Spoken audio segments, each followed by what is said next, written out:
How Bizarre is intended for mature, open-minded audiences only. If you are easily offended, we suggest you turn this wacky shit straight off. Yeah. I haven't had more alcohol than usual today. I have had... that says a lot, actually. I have had way less food than usual today. I'm just a few drinks into it, and I'm like, whew, man, I don't even have one poured for the show. And this is a championship round. Now, that may change in our pre-bag. Yeah. Our pre-bag. I also may forfeit my soup to shower 5 minutes into it if I can't fucking stumble through my fucking... And if so, we'll figure it out. We'll shoot the shit. But I think I'll pull it together. Yeah. But Maybe have one more drink.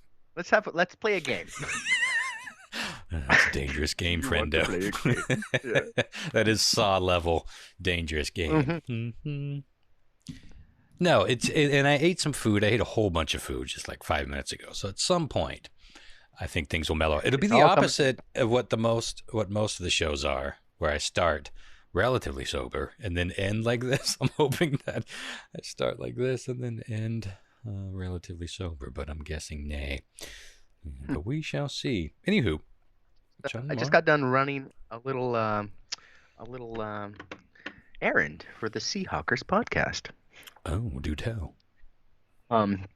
Brandon Schultz of the Seahawks podcast, wonderful dude, reached out to me because he noticed that we were going to have a signing event here at my work with a bunch of like Seahawk Hall of Famers that are coming out to do this charity event. So he said, if I got you some stuff, could you have that stuff signed? And we'll give it away as prizes on the podcast. And I was like, absolutely. He FedExes me. I love that I'm not spilling the bean. He's going to listen to this. I can see his cheeks getting red from fucking here. He FedExed me these Seahawk football helmets, like full-size ones. Except he didn't send them in time. They're not going to be here till after the signing date, accidentally. So I went down to the local Seahawks shop here and picked a couple up, and he just PayPal'd me the money, and I'll send the other ones back to him. But yeah, so we're gonna get some swag for the Seahawks podcast. I think it's pretty cool. That is cool, and that goes back to what we talked about last week. With no good deed goes. It's one thing to think about a thing, and it should be so simple to do a kind jest. And there's always something. So who's going to be at the signing event? Kenny Easley is the big one. Oh, nice. He's a Hall of Famer for us. In fact, Kenny Easley, I didn't know this, but on the Seahawks podcast, they talked about, or one of the podcasts Brandon does, they talked about these 80s sports posters of like ridiculous ones. And I think Kenny Easley kind of started it. There was a picture, they had it they took a picture of him in an alley in Seattle wearing like sleeveless fucking denim like vest, and he looks like a total badass in this like well-lit Seattle alley. And it's like Kenny Easley, the enforcer. That's awesome. Well, someone had to start it. Yeah, and it started this kickoff of that's how we got to the boss. Exactly. It's exactly how we got to the boss. So well, that's awesome because that's my era going back. I mean, he was with Dave Craig, Steve Largent. That was the whole. In fact, Steve Largent's another one that should be there. So yeah. Oh, are you serious? Now, see, Steve Largent to me is a rock star. Because when I, in my formative years, as we talked about when we had Brandon on, God, was that this podcast or was that one of our, I think that might have been one of our little video things that you and I did. We did one of those, but I believe we actually had him as a guest on the podcast before too. Well, in one of those conversations, I'm sure that I, talked all about that. And there's a period of time where I lost contact with what was going on, not just with the Seahawks, but with all NFL. All sports, really. But yeah, Dave Craig, Steve Largent, Kurt Warner, the Chuck Knox years. Love him or hate him, Chuck Knox was, I think, a pretty conservative coach was the biggest complaint that most people said about him. Nice guy, made some interesting... You know what I loved about that era of the Seahawks, though, was that they weren't afraid to get wacky with, like, your flea flickers, your trick moves. They would pull that shit out, not every game, but more than you see now. It was fun, the old classic Hawks, man. I mean, it was a long-suffering thing. That's why when they won the Super Bowl, it was like, this is as good as it gets for Dave Craig, Chuck Knox, Kurt Warner, Steve Largent. We got Kenny Easley era. I'm trying to think of some of the other names back then. Jim Zorn, of course, I think was the first quarterback funny in is Seahawks history. I'm completely football crazy now, and I have been for 10 years. Yeah. I only know these people's names because I've gone back and looked them up. I did not follow football till I was 25. Yeah. Well, we've talked about it before. Like these days or in recent years, the 49ers were the big rivalry. But back in the day, before the division shift up, that was the fucking Broncos. That's why it was so incredible to see the Super Bowl culminate with a Broncos defeat, a decimation of the Broncos, if you will. They got the revenge in spirit. Not that they were the team getting it the next year, but we don't have to talk about that yet.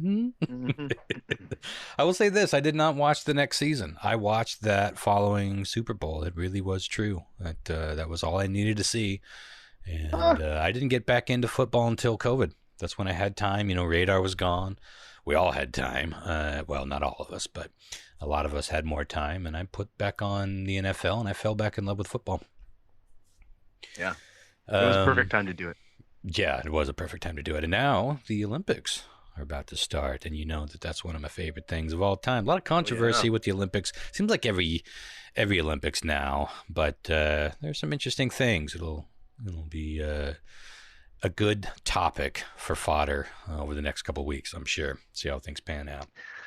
I know we tend, and I'm not suggesting we talk about it tonight, but there's a really controversial subject I'd like to talk about, and B, frankly, would like to understand more about, and that's transgenders in Olympic sports. Mm-hmm. It's a big topic. Yeah, I don't know how to approach it either. Yeah, it's a hot subject, obviously. I think we're all pretty LGBTQ friendly here. I mean, like we're all allies. At the very least, accepting. Yes. Yeah, and but also that just there's some things about that I don't understand, and I would like to. maybe we all. Well, somebody posted without getting too deep into it. Somebody posted a little meme that I thought was actually kind of a good point, at least like a good jump off point for a conversation. And that is, obviously the main thing is, well, you're born a 6'3", grow into a 6'3" man, going up against a 5'4" woman in a very physical contact sport, cis. Let's and I don't even know how to use all these terms properly, but you know what I'm saying. If by birth you are going up against, like, you got that kind of head-to-head competition, well, that seems in certain sports, especially, like that's not going to be quite fair, which is why we've done things the way we've done things. Yeah. But then someone talked about, my next door neighbor was born tall, grew up tall, ended up being close to damn 7 foot tall in his whole life. People wanted him to be a basketball star. They just wanted him to play. Just pick up the fucking ball. Please, for the love of Christ, join this team. He had no interest in it, which I loved, but he just went his own way. But that dude, even if he was not athletic, even if he couldn't run, even if he couldn't jump, he was already going to be valuable. Just out of birth, just out of the gate, as a effective basketball player, and probably a few other sports, just because of the way that he was born. And then your next door neighbor could be on fire for the passion part has nothing to do with it. It was just part of the meme. I thought it was well put together.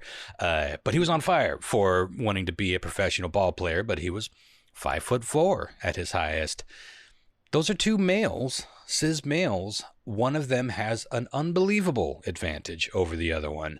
And I think at the very least, that's an interesting place to start the conversation, is no matter what we have between our legs, we are already dealing with people who are naturally born stronger, bigger, more adept, more, not even stronger and bigger, just more, because some of these cyclists are they're wafer thin. They're small people, or, jockeys that ride horses. Some people are born with a disposition and an understanding and a physiological advantage of one sport or another. And I thought that was kind of an interesting way to at least frame the conversation going forward. But yeah, I think it's totally fair to have questions about this. It's brand new in terms of how we're dealing with it anyway. And I'm a big believer for the most part in letting things pan out. And that's probably how I'm going to be with all of this. If a cis woman wants to join a cis male football team, am I saying that right? Is that what cis is? That's like, I think so. Yeah. Cis. So like my dad. I am my dad. Jesus Christ. That's you can't what avoid women, it. When they want to make love, right? They get together and cis. Yeah. I understand the cis. The cis I get a little tripped up on.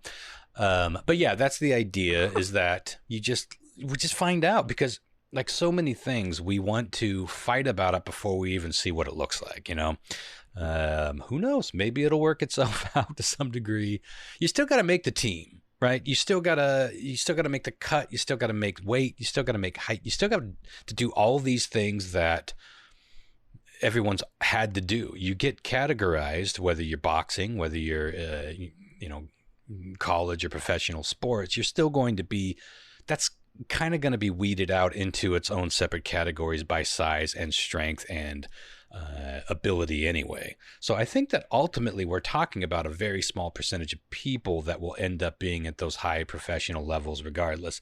And if someone wants to get in there and they were not prepared to fight who they're fighting, they're going to get their asses kicked no matter what. Again, going back to no matter what the gender was and no matter what the matchup is. But it's an interesting thing. It's an interesting thing for a bunch of straight white American males to try to wrap their head around. So, and I think we represent, well, of course we represent the bulk of the country. You know, we're the majority of who is running the show here, or at least just following along, for better or worse, by the way, mostly worse seems. But we're the ones that are like kind of wrapped up in the conversation too, but we have no frame of reference for it. Like I have no fucking frame of reference for any of this. I don't even know, I can call myself an ally, and I am, but I'm never going to be able to even remotely identify and relate to someone who had to go through a period of like coming out. Even that is so foreign to me that I feel like I don't know. I can't weigh in too passionately one way or the other because I'm just not dealing with any of these things, and I'm not a pro athlete. So ultimately, but I do love the discussion. And I think that ultimately it'll probably end up going in a better place. There's like the civil rights movement. There's just going to be some growing pains where things are going to look a little weird for a while because they're new. But that's progress, right? And maybe some things work and some things don't. But I feel like it'll work itself out. But we shall fucking see. We shall. Very interesting topic. And it's been in the back of my head quite a bit lately. Jon-Mark, sounded like you hopped on. Lyle, you there? Yeah. All right, we're all here. Well, I want to move along quickly-ish because I got a soup day shower that I'm rather happy about, even though it's going to be a grim and a pleasant. I did quite a bit of research on this, and I'm hoping you guys enjoy. But I do want to let you throw anything out quickly that you wanted to get to. We got to mention before moving on. It cannot be accidental. Now, rockets and missiles in general have always looked phallic, but it cannot be accidental how perfectly dick-shaped Jeff Bezos' rocket is, right? I mean, come on. Yeah. There can't be an added benefit to the hood. Yeah. That's where he took it to the next level. It's like, we've always seen these giant cocks pointing to space. That's just aerodynamics. They shoot the long fucking thing up. It splits off, whatever. He put a hood on it. He gave it a dome. He gave it the dick dome. What do you guys think? Do you think this is a message? No, I don't. It's just so funny. He can't have had less than 1,000 people tell him, dude, did you know your spaceship looks like a bowl-on cock. If you tilt your head just a certain way, Like, how do you broach it with him? Like he's like, this is Gentile. the design. I'm so in love. it's great, Mr. Bezos. It's really great, but have you considered Circumcising that fucking dome. Yeah. Like, wouldn't it be Every more time aerodynamic? I looked at a picture of that thing today, there was footage of it. That's all I could think about. It's like, what the fuck? Well, the And memes then are aplenty. Yeah, I'm sure you saw the one where the rocket was in the spheres, so it looked like a giant penis. Like the cock and balls. I did not Yep. see that, actually. Yeah, there's one. So you know the Amazon spheres, right? Like there's like they have like kind of like biodomes there downtown. Yeah. So there's one meme that has the rocket photoshopped into it.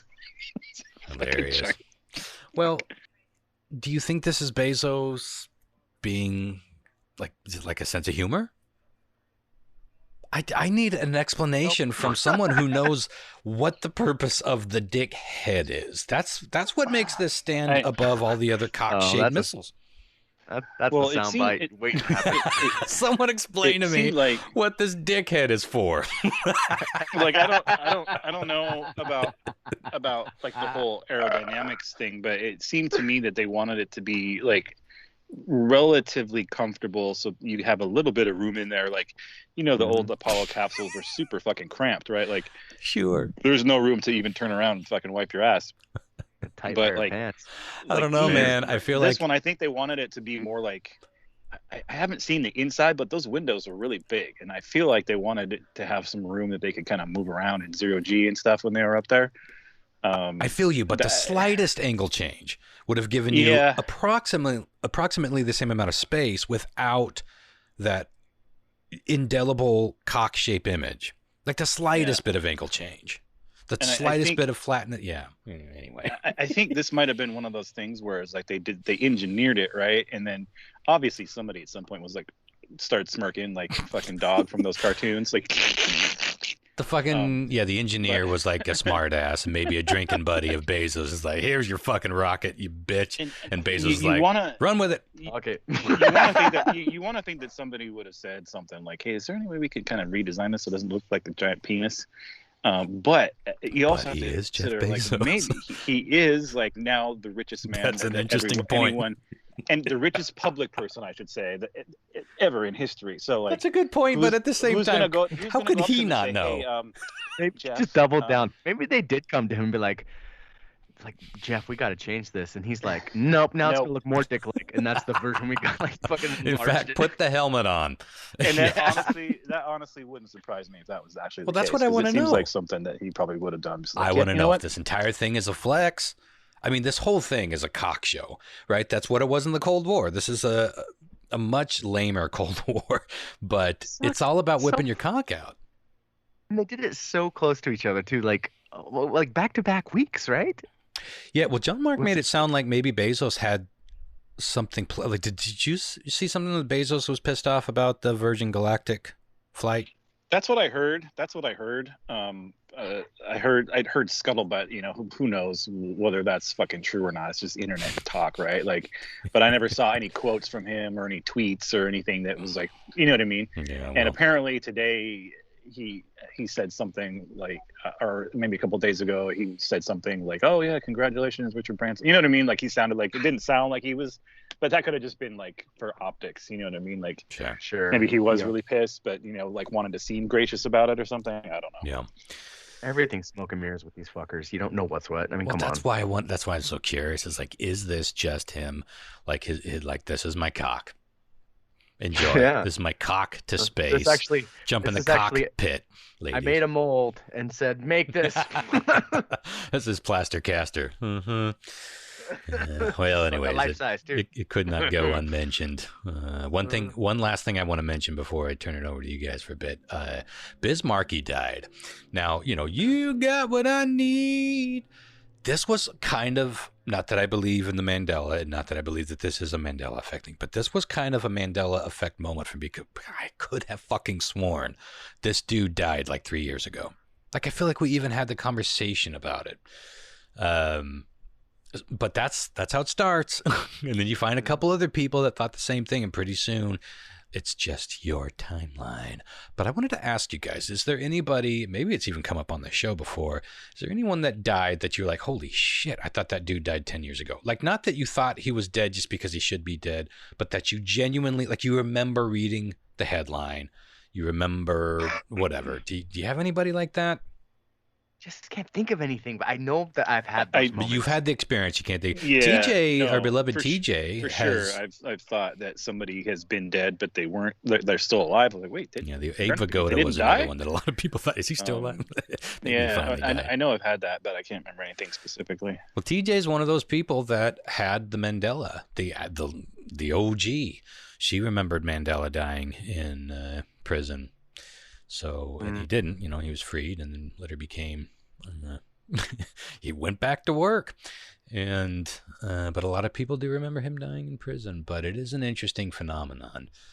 I'll say that about the Mandela effect, but I am this close to I don't want to offend anybody, like genuinely offend anybody, but some people just have it coming. And I'm this close to making a weekly segment of here's something stupid that I read in the Mendela Effect group this week. Facebook group. It's unrelenting with its dumbness, and it makes me angry for some reason. It shouldn't. It should just be like, you fucking idiots, and move on. And I shouldn't even follow it anymore. But there's something that makes me angry. Like you guys must be stopped. You must be mocked and stopped in that order. You should do a segment in the mag. Yeah, should make it local. That thread was started by somebody local, which is amazing because not the thread, the group. It's like, I think it's hundreds of thousands of followers at this point. So it's a big fucking thing. Yeah. Anyway, before we get on to my soup de jour, anything that you guys wanted to get out of the way, now's your chance. All right, and we've done it. Okay, well, I'm going to move on. Sounded like you had something to say, Lyle. Yeah, I'm broadcasting to you live from the edge of my bed where I'm sick as fuck. Oh, no. Oh, bummer, man. Like vomiting? No, well, diarrhea, and I don't feel good, man. Your heart's not supposed to beat that fast, man. Yeah, still going on then, huh? Yeah. Is it every time you get dialysis? No, I didn't even have dialysis. Right now it's 103. 103. My pulse is like 103. It's supposed to be at like 70. Yeah. What the hell, Mine's at man? 103 too, but I got reasons. You shouldn't More be drugs, at man. the edge of your bed. More drugs. That's all you do is give me more fucking heart medicine. Well, God bless you. Sorry you're not feeling great. Well, as I mentioned, it is one of my favorite show formats, the grim and pleasant. And I feel like I came up with some pretty good ones. It's possible that some of these on either side have been brought up over the years. I got to say that with just about everything at this point. Good Lord. Well over 400 shows. It's easy to forget. But I don't think so. I think these are some fresh, surprisingly fresh, disturbing, and pleasant situations. So our two categories are going to be the grim will be demented criminals. Oh, cool. Usually is. And I got some doozies. But the pleasant will be ethnic food history. And I learned a little bit tonight, and I think you all will learn a little bit tonight. But I will warn you, as I always do with these, shit gets dark here tonight, folks. There's no way around it. And that is your one and only warning. So dim the lights, bolt the door, and get a little demented with us. First up, the journalist killings. Now, that's what I named it because it's snappy. But I don't think it's necessarily known as that colloquially. But this is the demented tale of Macedonian serial killer Vlado Teneski. Teneski, by the way, Vlado Teneski. Isn't that like a great... That sounds like something like a Russian actor would change his name to sound more Russian, even though it's Macedonian. Teneski, like many of the creeps featured tonight, did not have a swell upbringing. He was born in Yugoslavia in 1952, and his folks were pretty strict, conservative. I couldn't see if they were religious, but they kind of had that sort of strict religious vibe.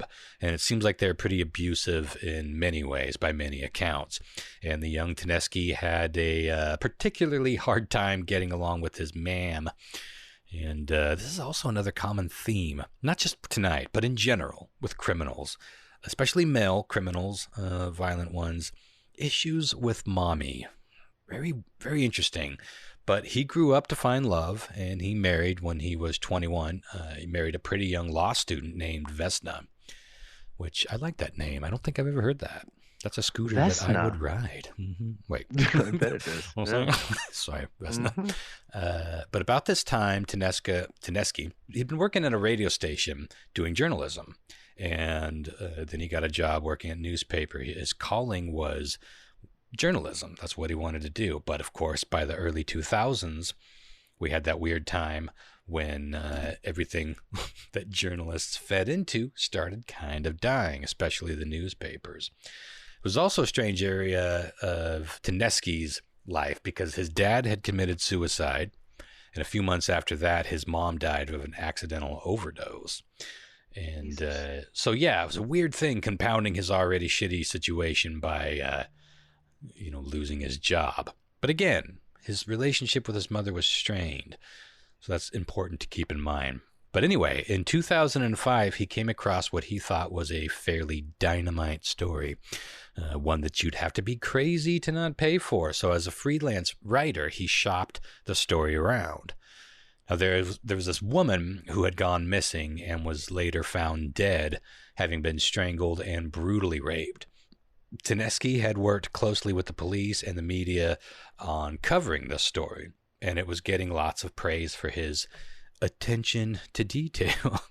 And over the next 3 years, 3 more women would go missing, and 2 were later found pretty much verbatim as the first one was: raped, strangled, and stone cold dead. And there was Tedeschi crafting his highly detailed and thought-provoking articles on these heinous crimes.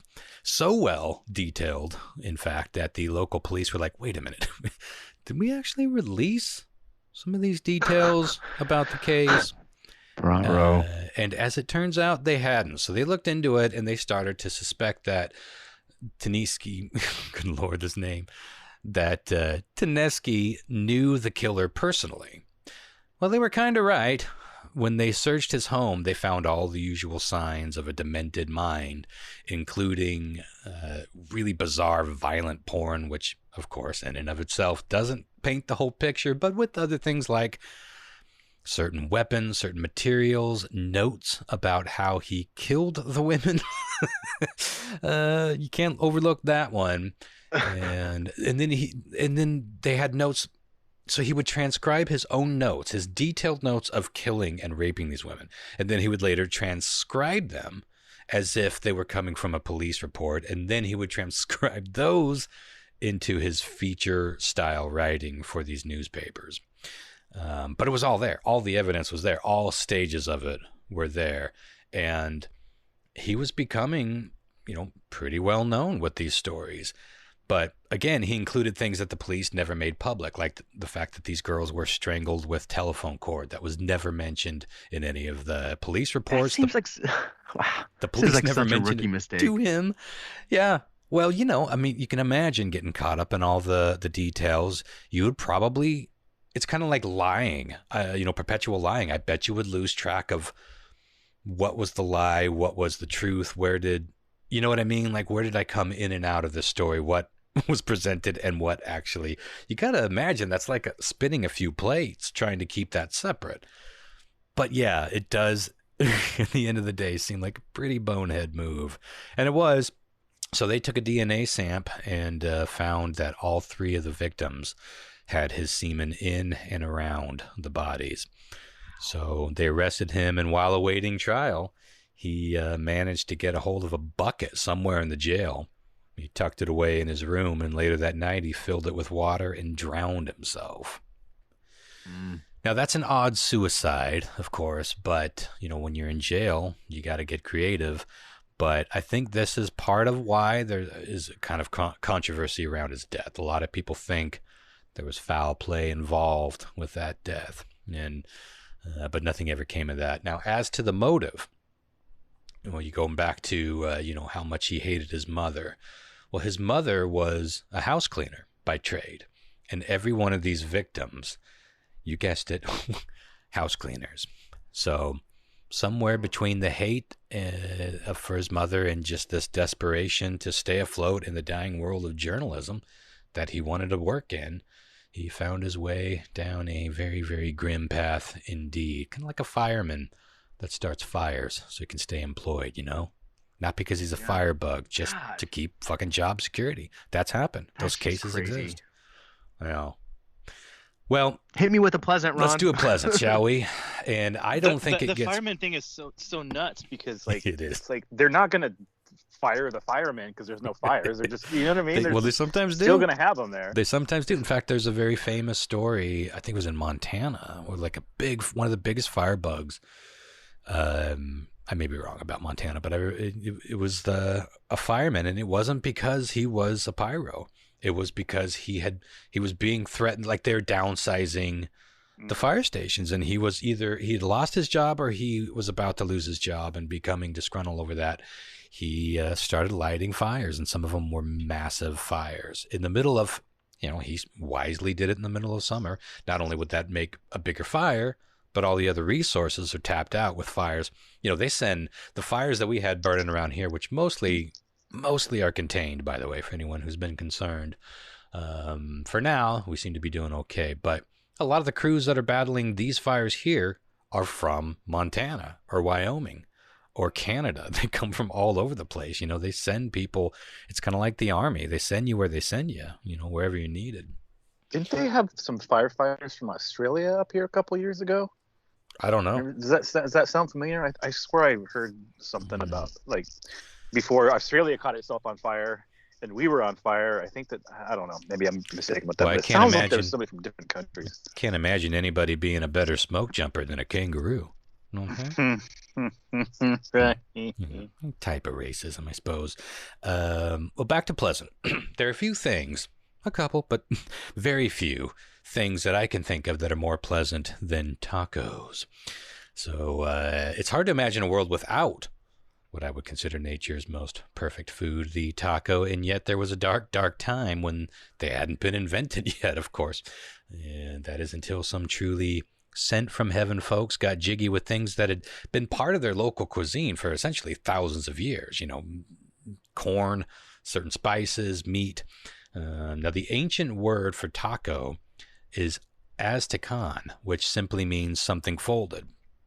There's no real, a lot of these stories, there's no real exact pinpoint on the world's first proper taco, but most experts agree that it was fairly recent. Obviously, as soon as they were making corn-based bread or food, they were probably putting meat and vegetables and something else in it, folding it over or rolling it up and having something like a taco.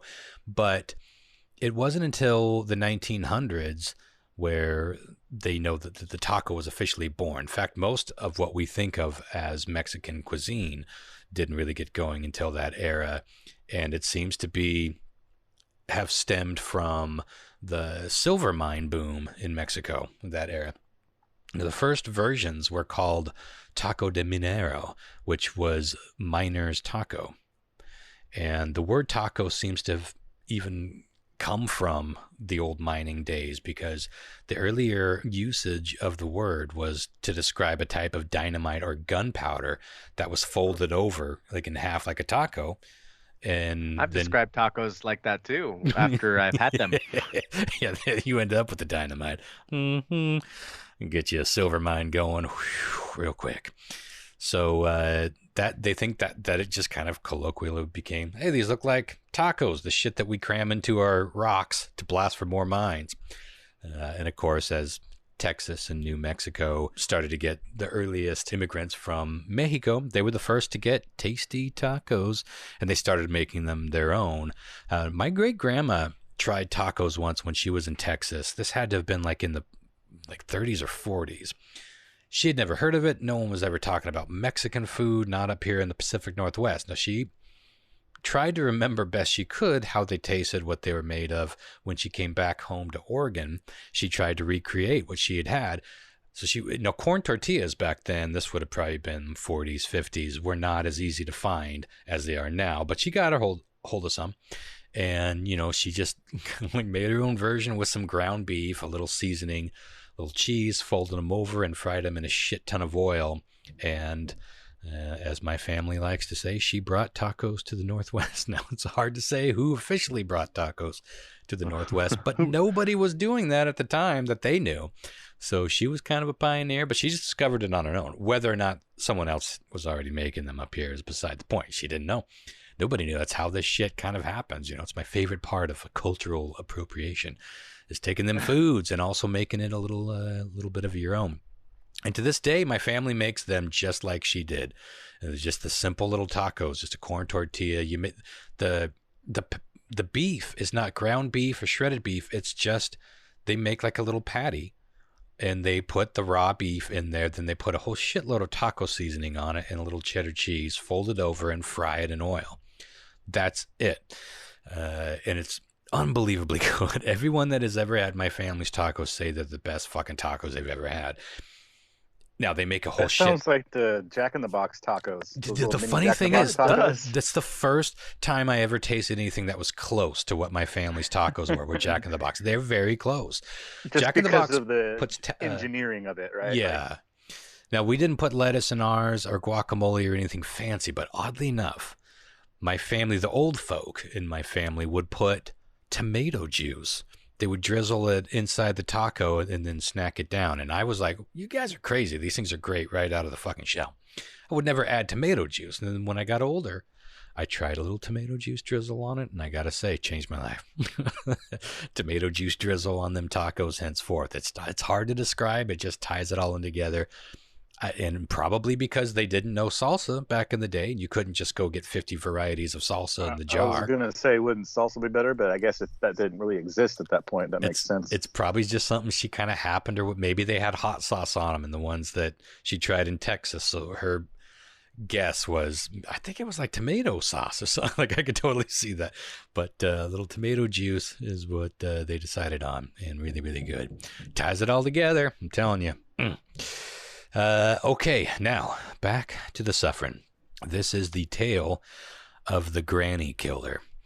And when I first read that, I was like, that's interesting how something can sound both creepy and pretty fucking weak all at the same time. Like the granny killer. It sounds like an insult. We would have yelled at someone in the fucking playground. Yeah, that's good. But this is the demented tale of John Wayne Glover. He was born in England in 1932.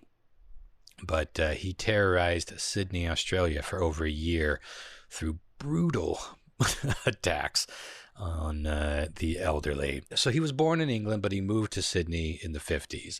And he started sort of committing random crimes like theft. And he was harassing women, but no real attacks or anything. But he had a pretty good record going of these sort of petty crimes, if you will. But he began to escalate his doings, and he was likely harming women by the 70s, but we know he was harming women by the mid-80s. In 1989, there was an attack on 84-year-old Margaret Todhunter in Mossman, Sydney. She was punched in the face and robbed of her purse. And in 1989, 82-year-old Gwendolyn Mitchell was followed to the entry foyer of her Military Road apartment building, and she was struck on the back of the head with a fucking ball-peen hammer. Clink. I always think of that, like hammer killings are kind of like next level, right?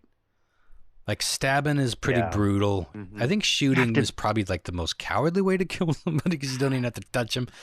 But I feel like you have to be strong and really, really want to kill someone. Like you have to really think through that motion through, right? You have to really be concise with it. Like you have to fucking hit them where it's going to count, right? Unless you're just going to whack them until they're a pulp. It's kind of it's the epitome of violence. Did you? It's like that Cannibal Corpse song, "Hammer Smashed Face." Mm-hmm. Did you guys watch the first season of Fargo? No, I haven't seen any of this Billy Bob TV Thornton version. So the thing, what happens that kind of kicks the whole like thing off is that this dude is kind of like, you know, he's just sort of like a putz or whatever, and he's kind of like browbeaten by his wife and stuff, and when she's doing laundry one day and he goes down in the basement, he kind of confronts her about something, and she just like says something. He has a hammer in his hand. He like picks it up for some reason. I can't remember what it was. It wasn't not to intentionally kill her, but she says something to him that just kind of like sets him off, and he just like kind of just pops her on the forehead with it. And he's like, what the fuck? He's like, what the fuck did I do? And she's like, what? And she's kind of, you know what I mean? And then he kind of has to like follow you through. Gotta finish it. Jesus Christ! If that first blow didn't at least incapacitate or make them unconscious, you're gonna be that's a disturbing scene. And many a movie has given us that disturbing scene. It's like, what do I do now? And he realizes that he met somebody that like might be able to help him with this situation, and then it all goes to hell from there. At least because it's Fargo, right? So. Yeah, it's on my list of many things to check out. But anyway, so she was killed with the hammer and beaten repeatedly, like just beaten into a pile of mush. And her purse was stolen. And 2 months later, 84-year-old Lady Ashton was followed, same thing, to her foyer, and brutally attacked with the hammer. She was also strangled with her own pantyhose before the attacker made off with her purse. And this is something that he continued to do. He would choke out these ladies with their own pantyhose. There's some interesting psychology, I'm sure, to break down just with that. But June of 89, he was adding sexual molestation to these elderly attacks. And he would enter these nursing homes and just started having his way with some of the more debilitated, is that the right word? Debilitated, but just incapacitated patients. Pretty fucking awful, you know. I mean, you're talking about like one of the most vulnerable types of human beings on the planet that he was preying on. Just the weakest possible prey. So fucking sad. And I won't even go to detail on the sexual stuff that was going on. Suffice to say, he was climbing into rooms, having his way with people that couldn't possibly fight back and could never even talk to say who attacked him and describe it. And this was a big problem with why the few people that he did leave alive, they couldn't, they couldn't describe him. They couldn't tell you who he even was. And again, many of these people were strangled with their own pantyhose. And the police had figured out, mostly just by that they were dealing with the same guy. But there was never any DNA, no hairs, no fingerprints. And again, nobody could really ever fucking say, they couldn't identify him. But one day he got sloppy, which is it's just what happens when you get away with something this long. Now, Glover had found himself a job that helped cater to his diabolical schemes, which was delivering food to nursing homes and hospitals. So one of these delivery days, he decided, instead of making note of somebody and then climbing back into the room or sneaking back in later, he was just going to sexually assault them on the clock. But a nurse Two birds, one stone. Yeah, why not save time? Be home in time for The Simpsons. But fortunately, a nurse walked in with him, like with his fucking trousers down and about to do nefarious things, and he ran off. And the nurse knew who he was because he was their delivery guy.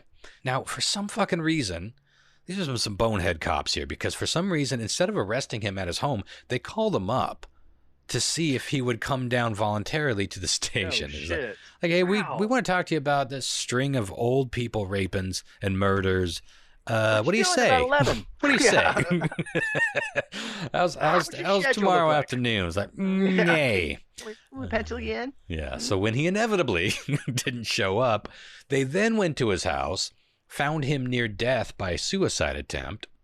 But, they got him to the hospital. And as he was recovering, the police found his suicide note that read, quote, "No more grannies," unquote. Oh, God. Yeah. I don't know obviously you can read that a couple different ways. I think they read it as like maybe he didn't want to hurt any more grannies. Maybe he was tired of grannies, but it's a weird thing to write. Probably was trying to stop himself from doing more harm, which a lot of killers do, even after they've gone so far down that seemingly sociopathic, no regrets, no remorse road. Anyway, they never really got details on that, but This made them look into the other granny killings, and they tied it all in together, and they pegged him as the granny killer that they'd been looking for this whole time. But still, again, another bonehead move by the cops. They decided to let him go out of the hospital back to his normal life with the plan of seemingly foolproof plan of just following him and keeping an eye on him. Stupid. Isn't it? Well, it gets even stupider because somebody else had to die before this all got wrapped up. So Glover soon made a visit to one of his elderly friends named Joan Sinclair. And the cops were following him. They were outside the house. They were watching him. But after a few hours, when he didn't come back out, they got a warrant to enter the home.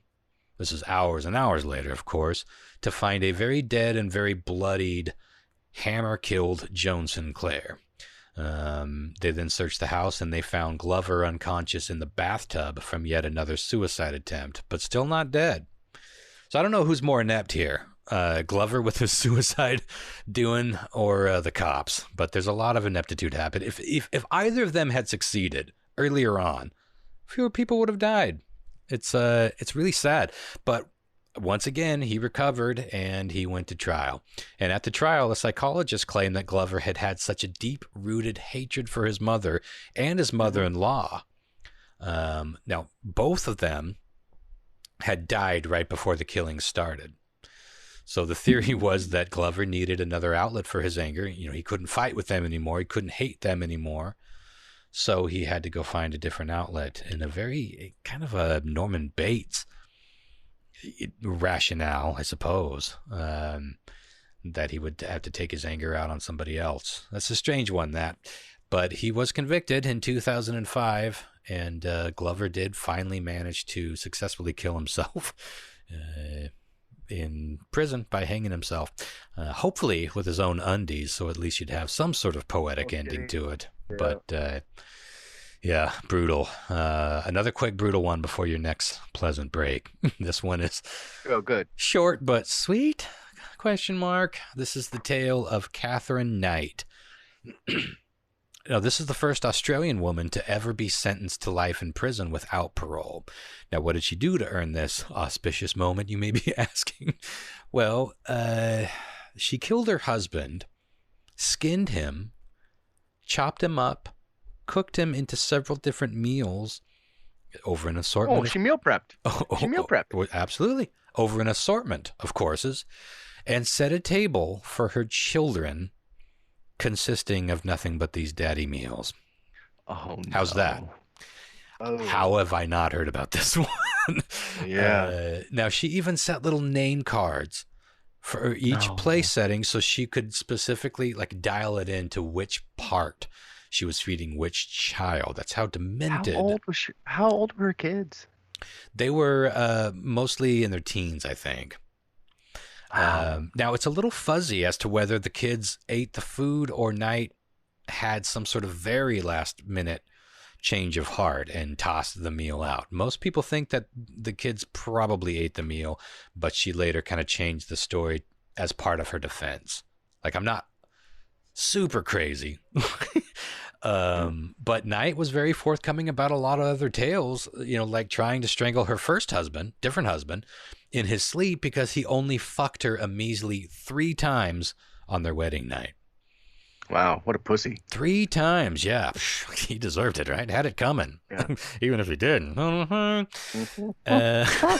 Now, people are out there, folks. You gotta remember this. People are out there and they mean to do you harm. Cooked him up and served. Listen to this. I'm just gonna read this right off of Wikipedia. Listen to this. So she decapitated the man, cooked parts of his body, serving up the meat with baked potato, pumpkin, beetroot, zucchini, cabbage, yellow squash, summer squash, gravy in 2 settings at the dinner table, along with notes beside each plate, each having the name. Sounds like a lovely spread. Of one. I'm getting hungry. One of Price's own children, and she was preparing to serve his body parts to the children. A 3rd meal was thrown on the back lawn for unknown reasons, and it's speculated that Knight had attempted to eat it but could not.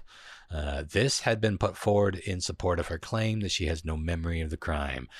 Now, to finish it all off, Price's head was found in a pot with vegetables. So she was making like headstock, like proper headstock, stewing his whole head.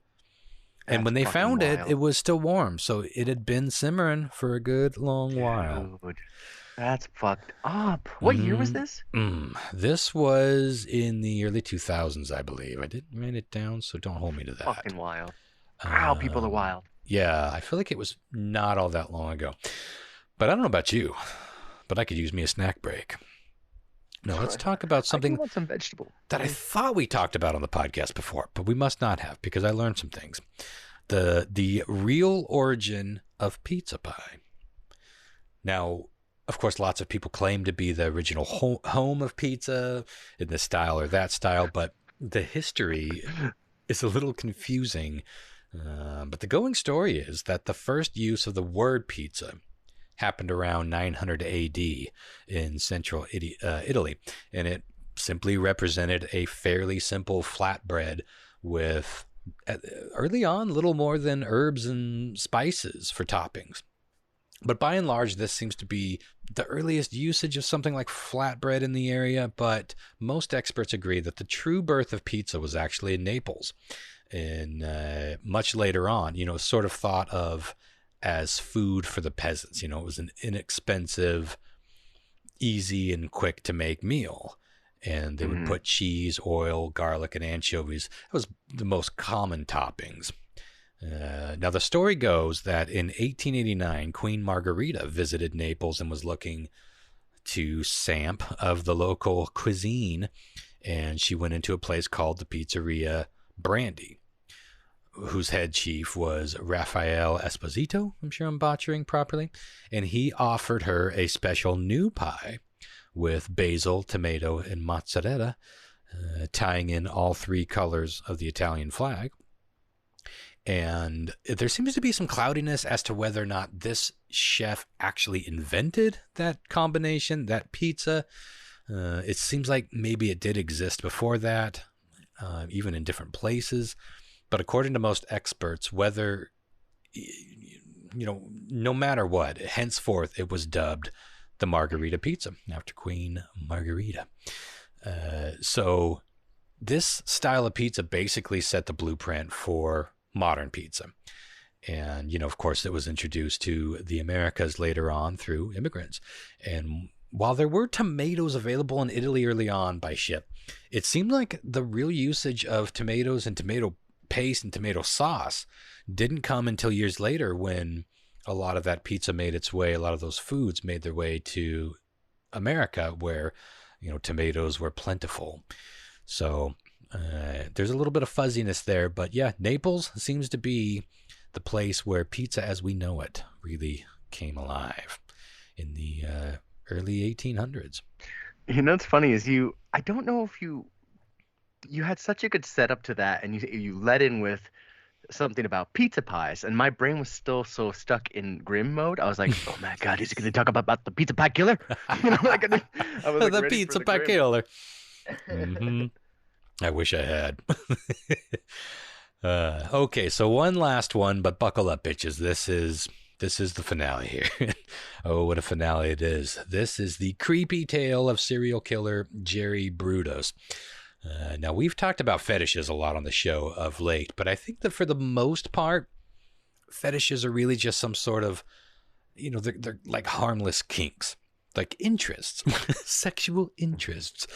For the most part. Now, Jerry Brudos is a horrific example of what happens when a fetish mixes with sociopathic and murderous tendencies. So, born in South Dakota, he was the younger of two sons. And apparently, I didn't mean for this to be such a mother-themed, but everything was so mother-tied. And it's a common thing with serial killers, man, and sociopaths in general, these weird mommy issues. But apparently his mother had wanted a girl and was very displeased that she had another son instead. Now, and again, how many awful stories begin with, well, they wanted him to be a girl. So fucked up. Jesus, it is fucked up. And then to like never stop punishing him for being born what he was born with. it's crazy. His mother would constantly subject him to emotional and physical abuse. And Brudos and his family would move into different homes all throughout the Pacific Northwest before settling in Salem, Oregon. This is another crazy fucking story, fairly close to home, that I can't believe I never fucking heard. You'll see why down the road. This was a very influential story. But from a very young age, and we're talking like 5, 6 years old, Brudos was very much into women's feet and very attentive to their shoes. He would find every reason to touch their feet, to sniff them, and he would steal women's shoes away. He got in trouble for stealing his teacher's shoes right off her fucking feet in like kindergarten or some shit. And he would sneak into neighbors' houses. He would steal their dirty underwear and their socks and pantyhose, and he would, take them all back home and masturbate with them. He was caught doing this several times. And he ended up in a mental institution as a fairly young guy. And I think for most of his teens, he was locked up, because it escalated to him actually attacking women and stalking them. And he would like rip their underwear, their pantyhose, or feet or shoes like right off their fucking feet in broad daylight. So he was getting pretty damn bold. So yeah, got to nip that in the bud. And then he would like strangle them to the point where they would pass out, steal their shoes, and then run away. Not a well-adjusted lad at all. But while he was in the facility, his docs discerned, to the surprise of nobody, that these demented sexual fantasies and urges stemmed from a deep hatred that Brutus had for his mother. And they diagnosed him as being schizophrenic, among other things, but they let him out in time to attend and graduate high school. And after high school, he married a young woman named Darcy. And this was in 1961. And they even had a couple of youngins. And everything kind of seemed to be balancing out for the young schizo. But behind closed doors, things were still freaky. Brutus made his wife clean the house naked. He would often jack off, sometimes in front of the kids, just staring at his naked wife while she cleaned, sniffing his kids' socks. It was pretty fucked up. At some point, he started to suffer from migraines, and he found relief by going out on these long walks in the cool of the late evening. This is when he got back into stalking women because it was all too convenient, and this time it had horrific results. It started as the usual, sneaking into homes to sniff and steal dirty undies and shoes and socks, but it got bolder and bolder, as these things often do. And Brutus began putting on some of the women's clothes in their own home, often while they were sleeping, like in the same room. He would just like dress in their dirty clothes and just jack off and watching them while they slept. I mean, think about the level of invasion and violation we're talking there. Of course, it gets worse, but the first victim came to him. A doomed young woman named Linda Slauson knocked on death's door as an encyclopedia salesperson, and Brutus invited her down into his basement, where he immediately knocked her out with a wooden plank and strangled her. Then he took his time, patiently undressed her and dressed her back in different clothes, underwear, and shoes that he had stolen and amassed his whole life. He started playing dress up like it was a fucking paper doll. He would pose and arrange her body in provocative poses, and then he eventually used a hacksaw to cut off her left foot, which he kept in the freezer, and he used as a model for his shoe collection. He would swap out his favorite shoe, put the frozen foot out on the table so he could just stare at it and admire it. And then when it started to get stinky, he'd put it back in the freezer. Pretty fucking demented, right? Yeah. I mean, pretty fucking demented. And it kind of kept going. He then disposed of the rest of the body in the Willamette River. Very grim, and no time for a pleasant break yet, though. Next was Karen Sprinker, who was 18 years old, and Brudos abducted her at gunpoint from a parking lot outside a department store in 1968. Brudos was dressed as a woman at the time and lured her in that way. Like, I'm talking in a high-pitched voice, like, "Excuse me, could you help me?" Then kidnapped her. He brought her back to his garage and made her, while she was still alive, try on all these clothes. He thought that was a next level, intrigue, and pose her while he photographed her. And then he raped her, and he photographed the rape.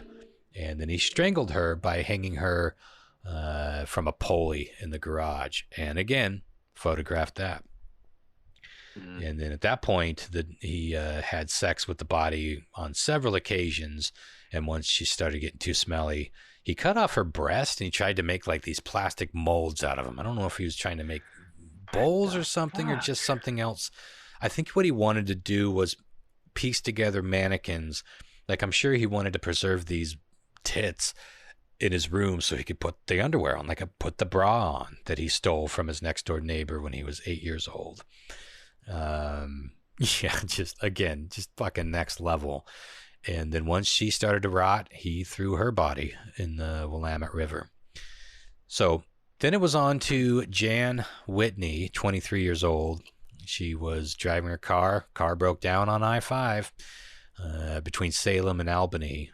And on November 26th of 1968, Brudos drove by. Death just drives on by, and offered her a ride and ended up taking her to his home and said, you can call the tow truck from there. But while she was still in the car, before they even got home, he strangled her with a leather strap and raped her corpse. Now, Jesus, he kept her body hanging in the garage for several days. Now, mind you, his whole family is still home. I don't know if they're aware of this, and he told his family to stay out of the garage, but other than that, they had to be aware of some of the fucking sounds and smells that were going on here, but I'm sure they were all terrified of this maniac at this point. But yeah, he kept it around, again, played dress up with it, had sex with it until it was no longer pliable enough to have sex with. And at this point, he successfully he cut off one of her breasts and successfully managed to make a resin mold out of it that he would later use as a paperweight. So I guess these were just trophies of one sort or another. And again, he weighted her down and tossed her into the Willamette River. And at that point, he had also thrown out the first victim's foot, Slosson's foot, because it had started to rot too badly. It couldn't be salvaged with just the occasional nightly freezing, so he needed a new foot for his mannequin thing. Now, his final victim was Linda Saley, who was 22. She was abducted from a shopping mall parking lot on April 23rd of 1969. And Brudos brought her back to his garage where he raped and strangled her and once again played with the corpse for several days.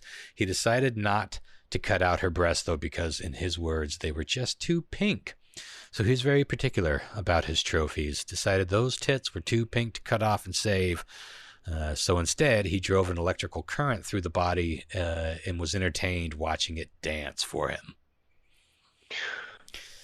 Yeah, the guy's beyond demented. Now, afterward, of course, he tied something heavy around her and splishity splash into the fucking death river, the Willamette. Now, the river eventually revealed her secrets when a fisherman spotted two of these bodies way downstream. In fact, I think it was in a separate tributary off of the Willamette River, and police identified them. They began to ask around about who the girls were last in contact with, and it relatively quickly led back to Brutus, who was arrested, and he immediately confessed and gave him all these horrific details that we now have. Gave him all the photographs that he'd taken. They saw his collection of body parts, his collection of stolen underwear, and he told them the whole fucking story. And he was found guilty of all the murders except for Slosson's, and the only reason they didn't go after him for that was because he didn't have his camera yet, so he wasn't taking pictures and keeping all the evidence of what he did to her like he did with the other victims. So they just didn't bother charging him, but he admitted to it. So he was committed to 3 consecutive life sentences and died in 2006 of liver failure in prison. One of the most notorious stories in true crime history, and I don't know how I've missed it, but it found its way onto Mindhunter. Apparently the character makes an appearance in I haven't seen that show, but in a couple episodes of season 1, the character makes an appearance. Actor Ted Levine, I think Ted Levine, whatever, based part of his performance as the serial killer Buffalo Bill in The Silence of the Lambs on Brutus. Like his demeanor and just that whole attitude. Jon-Mark might know this one. The extreme metal band Macabre, which I'm not familiar with the Macabre band, has a song about Brutus on their 2003 album called Murder Metal. And even J.K. Rowling has stated that the serial killer in her novel Troubled Blood was at least partially based on the story of Brutus. Very, very grim. What people are fucking capable of. And finally, one last pleasant before I turn it over to Yi. This is another origin that's slightly muddled and sort of argumentative type of controversy, and that is baklava. Love me some baklava. You guys fans? Y'all had baklava? Yeah, it's okay. It's always fucking really flaky. Well, it's all about the texture. You got to love the texture. It's kind of all it's about. Otherwise, it's just super sweet, honeyish, and nutty tasting. But what's that dough called? Phyllo dough? A super thin, like tons of stacks of it. Like it's super. It's just packed full of that super thin dough, and then drenched in honey, cinnamon, and nuts. Damn son, it's pretty tasty. But you got to imagine what this would have been like thousands of years ago. Like, we didn't have peanut butter parfaits and Ben and Jerry's and, Reese's peanut butter cups. So imagine the delicacy and the explosion of flavor baklava would have been back then. But again, not so clear. And I always thought this was like a Turkish thing.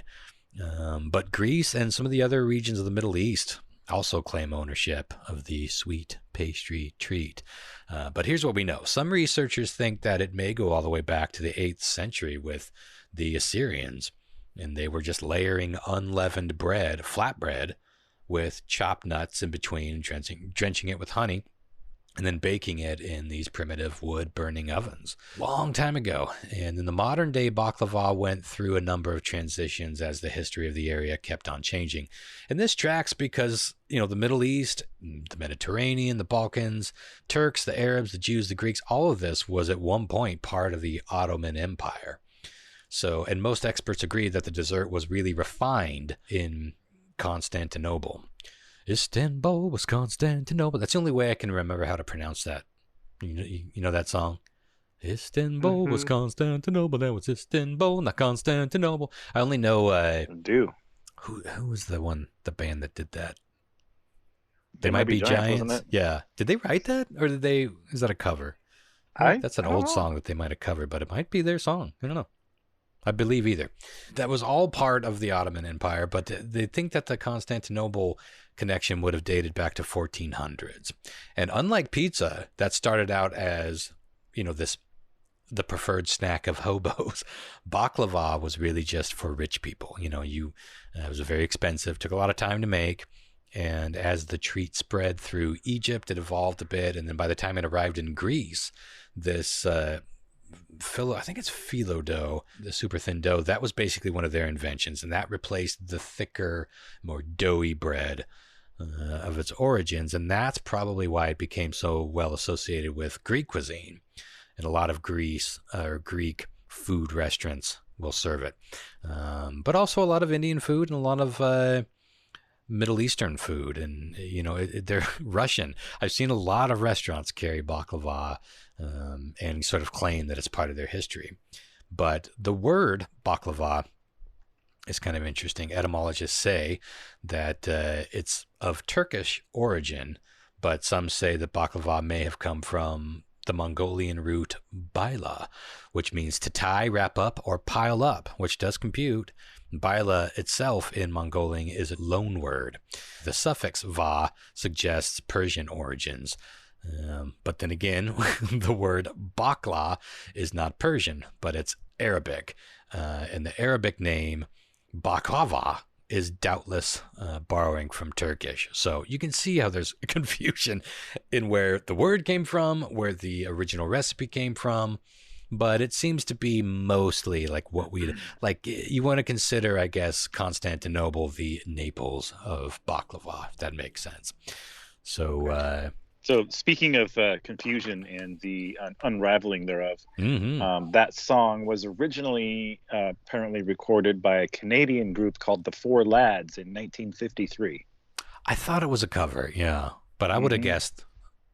I would have guessed it would have been like one of those weird, like early schoolhouse rock type songs. You know, it seems like a school song that a band, you know, like a kind of a clever, smart-assy band like They Might Be Giants would cover back in the day. But anywho, before we move on to Weird Trivia Championship round, I wanted to give you guys a chance. You want to guess what the most popular ethnic cuisine in the U.S. is? Out of Chinese, Mexican, Indian, or Thai? I think it's Chinese. Chinese. Jon-Mark, what say ye? Man, this is tough because this is all based you got to on, think of different places in the country, right? For sure. It's regional, right? Like, yeah. It's like, well, what here? It's no like, brainer here. Yeah. Fuck. I'm gonna. What was all the options? Chinese, Mexican, Indian, or Thai, and there are no points, so don't overthink it. I'm gonna go with Thai. Thai, John or Lyle. Sorry if this is making you all queasy. No, I'm asleep. Oh, you just fell asleep? Yeah, I just woke up. Well, good for you. You're not feeling well. I'd say Thai. Thai. Well, Christopher was right. It was Chinese by a pretty good stretch, but Mexican is a very close second. Of course, anywhere around here, it's all Mexican food. We have all these other kinds of food, but yeah, Chinese, way higher than Indian or Thai, and everything else drops off significantly. But I thought it was funny that they also said the least popular food of all time by nation is Peruvian, which I don't know. Yeah, I wouldn't call it least popular. I'd probably call it because there's not that much of it around. Like, how many Peruvian restaurants do you know of? You know what I mean? Like, but when there are, they're fucking delicious. Well, and it's like, isn't that a South America? I feel like most South American, that's South America, yeah? Yeah. I feel like most Central South American cuisines are not terribly dissimilar, and they all seem pretty fucking fantastic. So I was surprised by that. I wasn't so surprised with the second least popular, which is Finnish. Like, I could see if all you're eating is like creamed sardine or, cream sardine over, I don't know, rice. This is what I picture you eating in Finland. I'm probably off the mark. But yeah. Corn nog and creamed eels. Another corn nog over here. For we are Finnish type, you hear? But yeah, there can't be any bad food in South America. Come on, them Latins know how to fucking cook. All right, quick little break and then to our epic championship round. All right, I hope you guys wash off the grin. Are fucking prepared. I feel like I am. Fucking prepared. I am. We'll see. We'll see. Right back. Get you. Run to the kitchen. You heard that new Maiden? No, I haven't heard. Is it good? I haven't heard it. I'm not a big Maiden person. In fact, I'm hoping tonight in the How Bizarre Record Club, I get exposed to some Maiden. But I have a feeling it's going to be King Gizzard and Lizard Wizard. I feel like it's going to be something in the punk category, but I'm curious. Yeah. This is why I love this. I'm really excited about you guys are poking all around the mark, but not quite hitting it. Don't give anything away, Jon-Mark. Yeah. Don't give anything away. Save it. Don't ever try to smoke pot while I do news quiz because it's distracting and difficult. But I feel like during championship, I owe it to myself to do this. You owe it to me. So, I'm already sauced. So, Ronster, you're going to be playing for Sarah Ray Shields today. Okay. And housekeeping note, I realized she had 2 chances to get in when she shouldn't have. She had already won her way in, and she still got to play last week, so I apologize. It just a slight slip up there, but hey, she's in. Either way, she's in legitimately. Real. Jon-Mark is playing for our good friend Skip Faltisco. And Lyle, you're going to be playing for our good friend Denny Kish, whom I got an email from with a news story recently, and the email came across as Dennis Kish, which I thought, why is Denny's dad emailing me? That's so weird. 5 questions tonight, guys. Ron, you're going to go first because you won last week. Jon-Mark, you're going second. And Lyle, you'll be going third. Traditional order, they might say. Okay, question 1. We're going to start this champion shit off with a listener-submitted question. Thanks to Cynthia Peterson for sending this over to me. Back in 2019, some good Samaritans in the UK found what they believed to be an unidentified exotic bird that needed help. The bird's bold coloring made it really stand out, and they took the bird to local experts to ask for help because it didn't seem well. When experts took a look, though, they were pretty quickly able to determine that it wasn't a rare breed of colorful bird at all. It was simply A, a stuffed Pokemon toy. That's the croissant all over again. Is it B, a seagull covered in curry powder?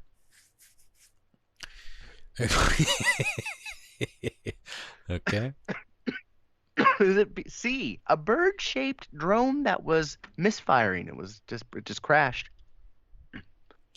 Yeah, that would look exotic. Or D, a giant fucking moth that was mid-transformation. Oh, shit. One of these things is real. And I do have photos to back it up, so you'll see that in the end here. I was so ready to go with the curry until the moth. Giant moth. Yeah. I wonder how big moths get. I'm not going to look it up for obvious reasons, but interesting. Fuck. You know, I saw a seagull once that had gotten into something and it had powder all over it. It wasn't nearly as colorful as curry, which I imagine would be a brilliant gold, brownish, yellow. But it was noticeable. Yeah. I'm going to go. Oh, fuck. I think it might be the moth, but I'm going to go with the seagull. All right. I'm putting you down for a solid B here, Ronster. Jon-Mark, what say ye? I'm almost terrified of moths. I'm going to go. 2 points on the line. 2 points. I'm going to go with the seagull, too, because it's just the rest of them, unless someone's really stupid. I don't know. The moth thing. That's what I was thinking, too, but I kept going back to the croissant. Yeah, but what did they think? It was a cat stuck in the tree or something? Oh, fuck. I have to go with seagull. Okay. Yeah. Putting you down for B. All right. Lyle, you got something good for me, buddy? I've seen some pretty fantastical moths. Color spectrum. Yeah. They're pretty cool. So, I don't know if it would be like half caterpillar butt. With like a couple wings. I don't know. I bet a big ass moth could easily be confused with a bird. Yeah, I'm gonna go with it. Yeah. All right. Putting you down for D, Lyle. A moth. Okay. Question 2. Concerts are coming back. You guys get tickets to anything? I know Jon-Mark's got something coming up, doesn't he? He's got the Rush. The Primus tribute to Farewell to Kings. Primus Rush thing. Yeah, that's fucking cool. I got tickets. Greatly to considering trying to make it over for that. I'll let you know soon. You should. Though, because so many bands and musicians are continuing their tours that were put on hold when COVID hit us last year, including world famous Elton John. Now, Elton John recently let it slip in an interview that when his Goodbye Yellow Brick Road world tour concludes, that he will never ever play this song live again because he fucking hates it. Interesting. What song is he tired of playing and he's going to retire? He says he's never going to play live again. Okay. Is it A, Tiny Dancer? I expect Ron to sing a little bit of each one of these, FYI. Hold me close. Oh. Tony Dancer. Is it A, Tiny Dancer? Hold me closer, tiny dancer. Perfect.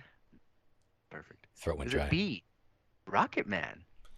And I think it's gonna be a long, long time. My favorite Elton John song. Is it C, Benny and the Jets? Benny and the Jets.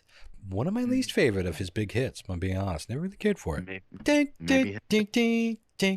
I don't know. Or was it really grabbed me? D, Crocodile Rock? Oh, that's one of my favorites too. Oh no, I'm not a big fan of Crocodile Rock. It's Saturday Night's All Right for Fighting is my other favorite.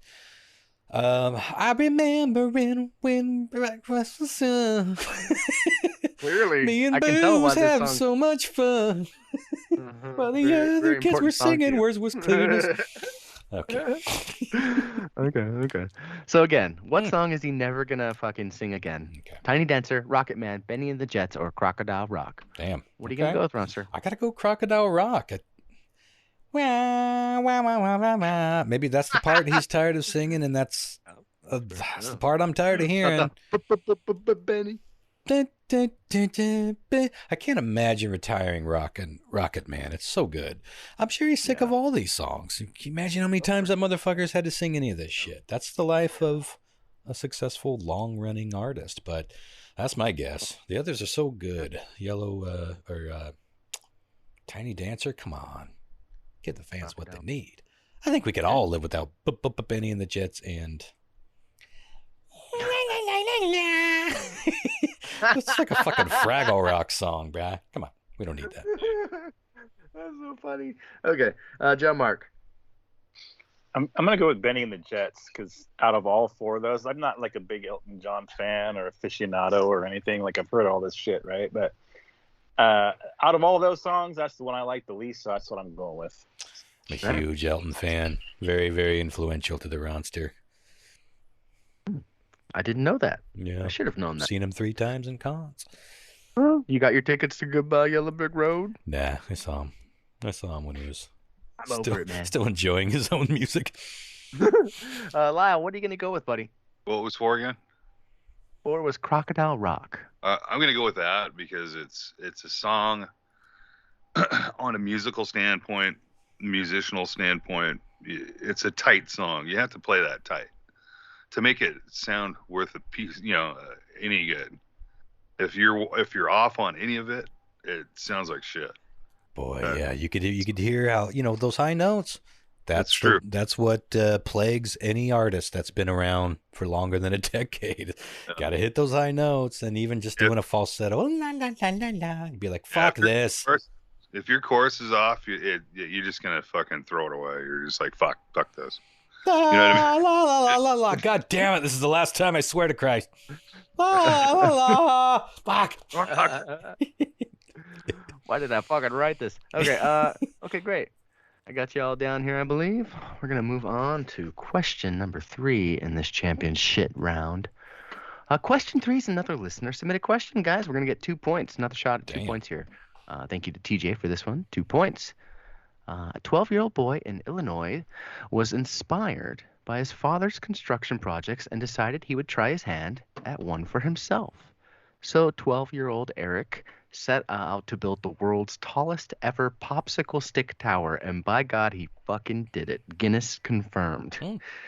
I have a photo. I'm just going to send you guys over text here what it looks like maybe before I crop the photo so you can't see how tall it is basically. But just to give you an idea what we're talking about here.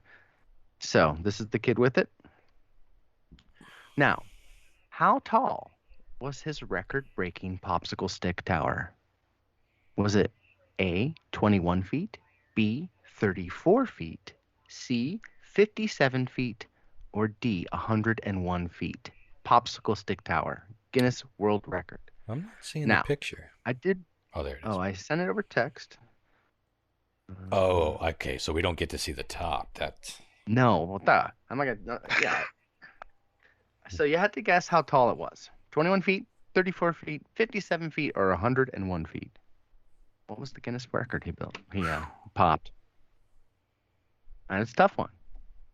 I mean, if it's low, we should just go out and fucking break it. What? I'm sorry. Give me the options again. 35 ain't that tall. 21, 34, 57, or 101. And I did round up to the nearest foot, by the way. Oh, God. I can't imagine that being 20 feet taller than a telephone pole at that skinniness.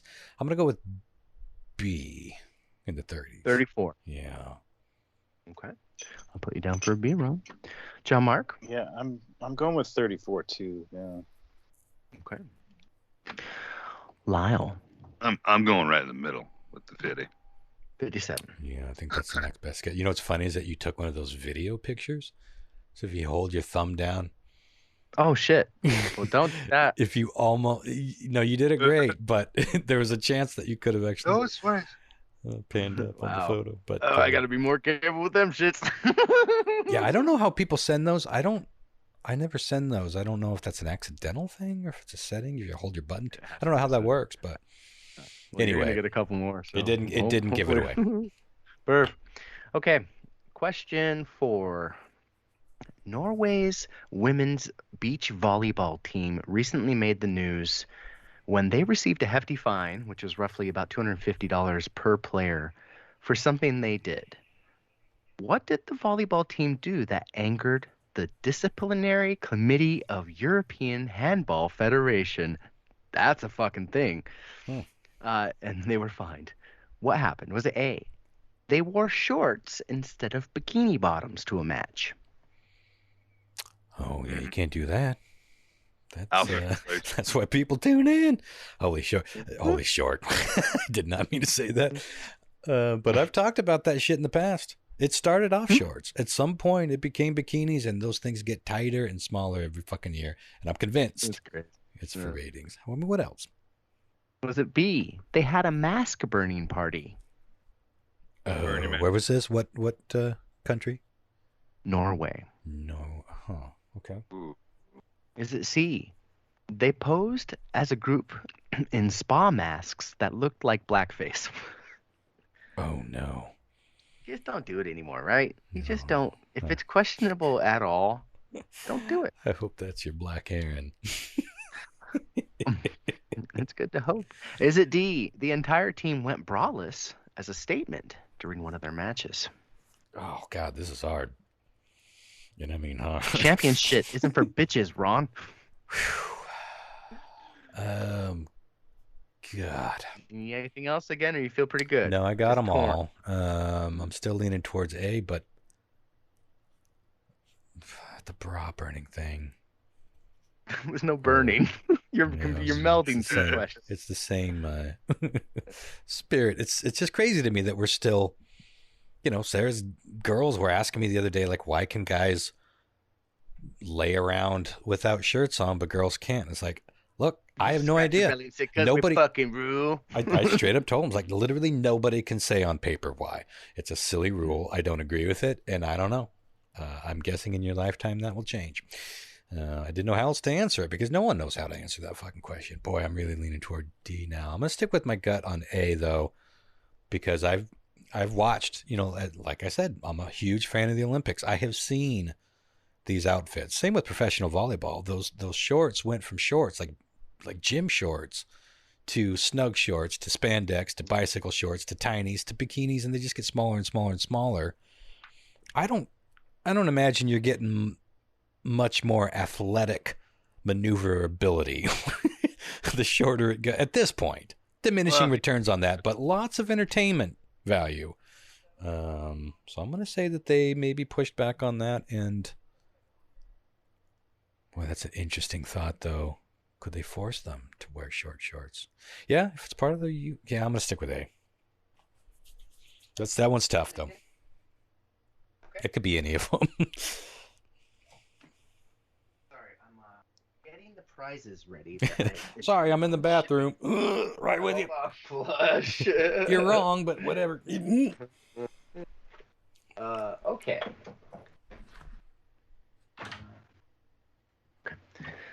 Question. Oh wait, no, I just got Ron's answer. Just gonna get mine. So, I apologize. I went to get the prizes. I realized I have prizes I wanted to talk about, and I didn't ready them, so I was trying to do 3 things at once. Oh. Okay.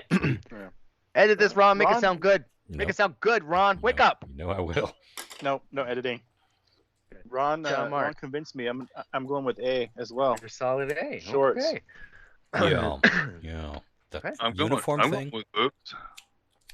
You going Boobs. Free the boobs. Free the nip. Let's go. It's another interesting topic. Like, the topless thing is endlessly interesting to me. I mean, not just because I love boobies, but it is one of the funniest fucking things that no one can truly lay out in any kind of manner. Not even based on like morals or not morals, but like puritanical. Like you can't explain why women can't be topless. You can't explain that. Has nothing to do with size. Some of them are small. Some men have bigger titties than women. Nothing makes sense. Nothing Right? does. The truth. That's why I almost went with D. Whose timeline is this? And Jesus, fuck that. And Jesus Mhm. Christ. Okay. All right. I got one more question here, and I went into a quick little tabulation, and I think it's a close game. So it really could come down to this question. Is on no pressure, you guys. No pressure for the fans, but pressure. Okay. Question 5. Back in February, Texas residents were surprised to get an Amber Alert on their phone that featured a missing fictional character, complete with age, height, race, basically all the info you'd expect to find on a missing child. Shortly after they got it, a second text came through very fast, apologizing, as the previous text was only meant to be like an in-network send, like a test of the system. Oh, that's funny. So, what fictional character was the Amber Alert for? Was it A, Superman? B, Jon Snow? Yeah. C, Child Plays Chucky? Or D, Hellraiser's Pinhead? Totally different than what I was expecting. I was hoping like some famous like kidnapped kid or like the missing kid from Stranger Things. No, I think it was an internal thing where they felt safe using one of these characters, probably. It was a better call. Huh. Okay, Ronster. I'm sorry. Superman, Jon Snow, Child Plays Chucky, or Hellraiser's Pinhead? Fuck. Total guess, of course. I didn't see anything about this story. I'm going to go with Chucky because it's kind of kid-like. That's my only guess. Okay. All right. Jon-Mark? I like the idea of Superman missing, though. Amber Alert. Yeah. They all seem like unreasonable choices for a test for that, I guess.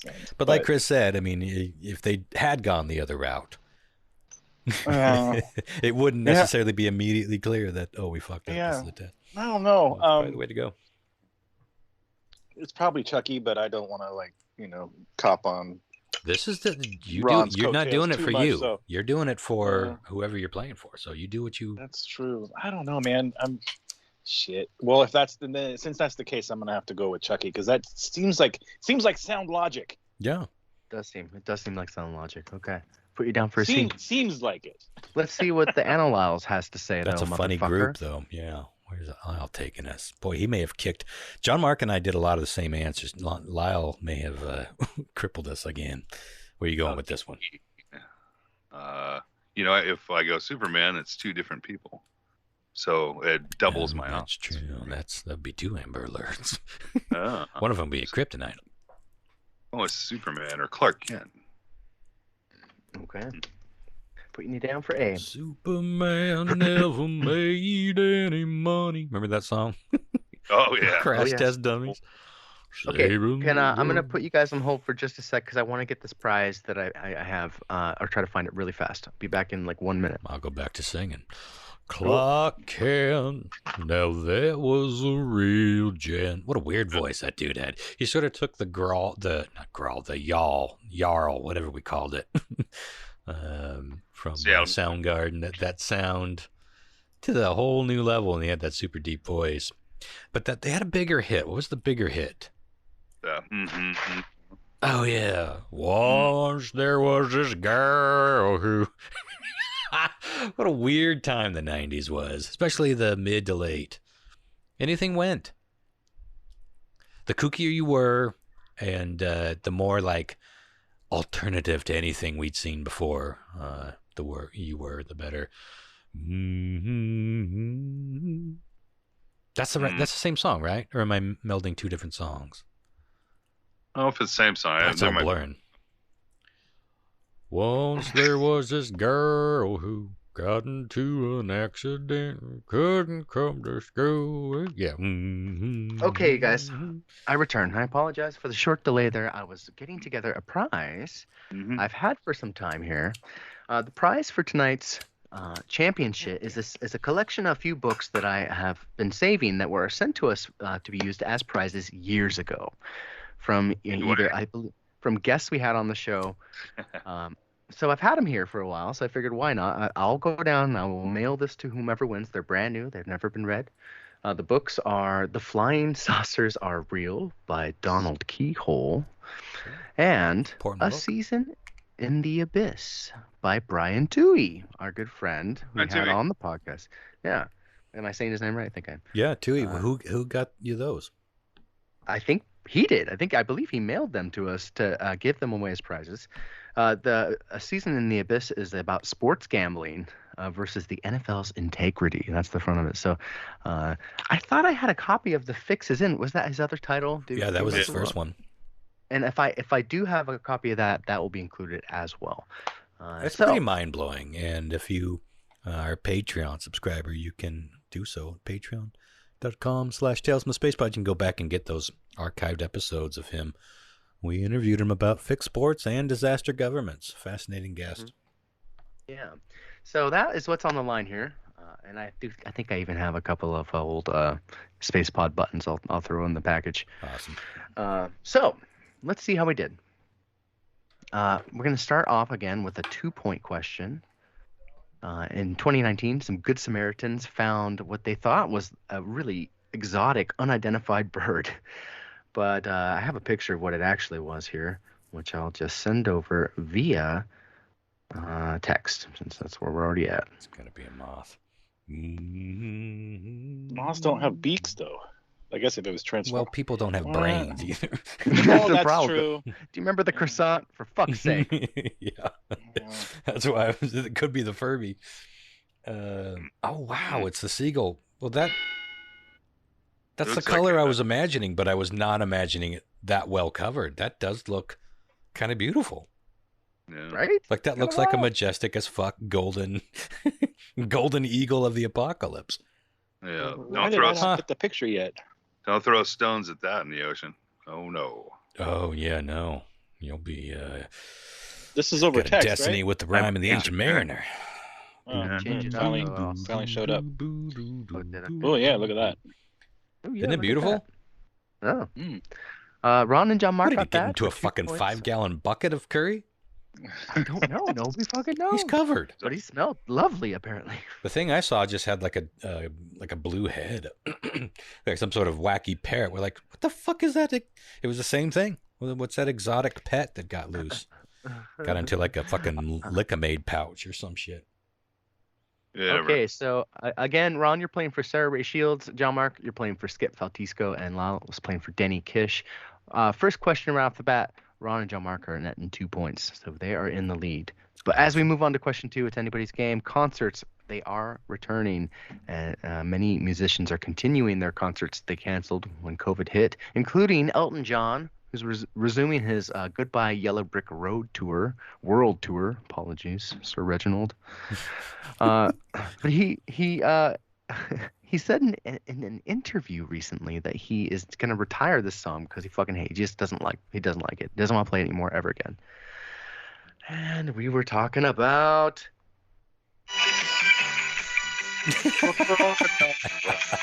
Yeah, listen to 100%. that.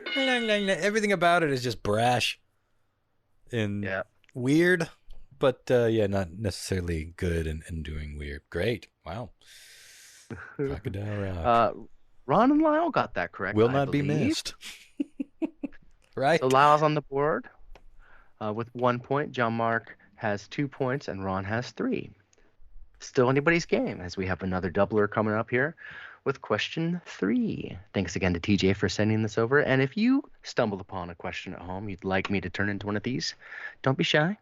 I don't bite. Send that over to me at christopher.bizarre@gmail.com. I mean, unless you want me to, right, Ron? Mm-hmm. You just got to ask and point. Mm-hmm. Bite. Okay. Here. 12-year-old Illinois boy. Illinois. Why do I do that? Reading is tough. He was inspired by his father's construction. Oh, thank you. Perf. He decided to give it a try himself, and he decided he was going to try to make the world's tallest popsicle stick tower. And by God, he fucking did it. And I do have a photo of the finished product for you here. I wonder if I'll be able to gauge the answer by looking at the photo. I am curious too. Let's see if we can. Let's see if we can guess who won with this one. Jon-Mark and I went with 34. Chris went with the 50, giving you the question. Oh boy, that makes me think that it's in the 20s. Was it A? It was A. 21 feet. I threw you off on that one, starting with the low. Damn. But still was enough for Guinness World Record. I thought that was kind of cool. Oh, hell of a time. Yeah, for sure, right? Okay. Yeah. Lastly, Norway's... I'm sorry. Nobody got that correct, by the way, so that was a whiff. A whiff. Question 4. Norway's women's beach volleyball team recently made the news when they received a hefty fine. It's like $250 per player or something to that effect, because they wore shorts instead of bikini bottoms to a match. Oh yeah. I mean, and they looked really like fucking like exercise shorts. Like it looked like how it should be, you know. And then when you go down and compare it, you feel pretty gross. You're like, ooh, that's not good. Like they showed like what their normal outfits were in the article too. I mean, even though it's nice to look at, but you know. Yeah, well, that's got to be what it boils down to. Ratings, nice to look at. But yeah, kind of bullshit, right? I mean, like, not even kind of. It's like, well, how short can they go? It seems like they keep getting shorter. Yeah, why couldn't you wear? Why couldn't you? Mm-hmm. It's not going to be an advantage to wear slightly longer shorts. Yeah, no? I think that's a bad look. The Olympics. It was. I don't think it was the Olympics. For. It was whomever I don't know if it was an Olympic match. It just was, but the volleyball, it was the federation, the association that exactly came by finding it. Okay. Yeah, still not a good look. Let's see. How do you explain it? You got to be able to explain shit, right? Like you got to be able to put shit on paper. Ron and Jon-Mark got that correct, which makes the score Ron 4, Jon-Mark 3, Lyle 1. Do I have that right? Let's see. Mm-hmm. Is that right? That's correct so far. So it looks, I think at this point, no, I guess let's see. Jon-Mark, there's one more question here. Let's see how we do. Jon-Mark tied up because you did answer differently, if I'm not mistaken. Or did you? I think you went with me on the last one. I think I answered the same. Yeah. Tough luck. Okay, hold on. I'm sorry. I always try to keep these as straight as possible. But here we are. Okay. Back in February, Texas residents were surprised to get an Amber Alert on their phone that featured a missing fictional character, followed by an apology text right away saying, "Oh my gosh, we're really sorry. That wasn't supposed to go out." And this was what they saw. I got a picture of this too. It was Chucky. I wonder if our logic computes. I think it did. I think I should have probably just... Yeah, it was tough to write all little fictional children. I guess I could have tried that. Okay. So Jon-Mark. Someone from Rugrats. Theodore Cleaver would have been a good one. Okay, whatever. The black and white picture. Let's celebrate how shitty you did. I could have done it so much better. No, that was could have been any of them. This was a tough round. I'm surprised I did so fucking well. Yeah.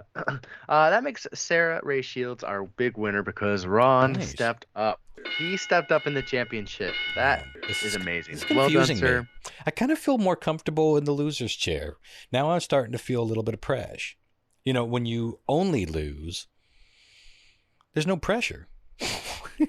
But when you win a few, and now you're like, expectations. I gotta keep this going. Like people are going to be like, somebody just got some shit because I guessed right.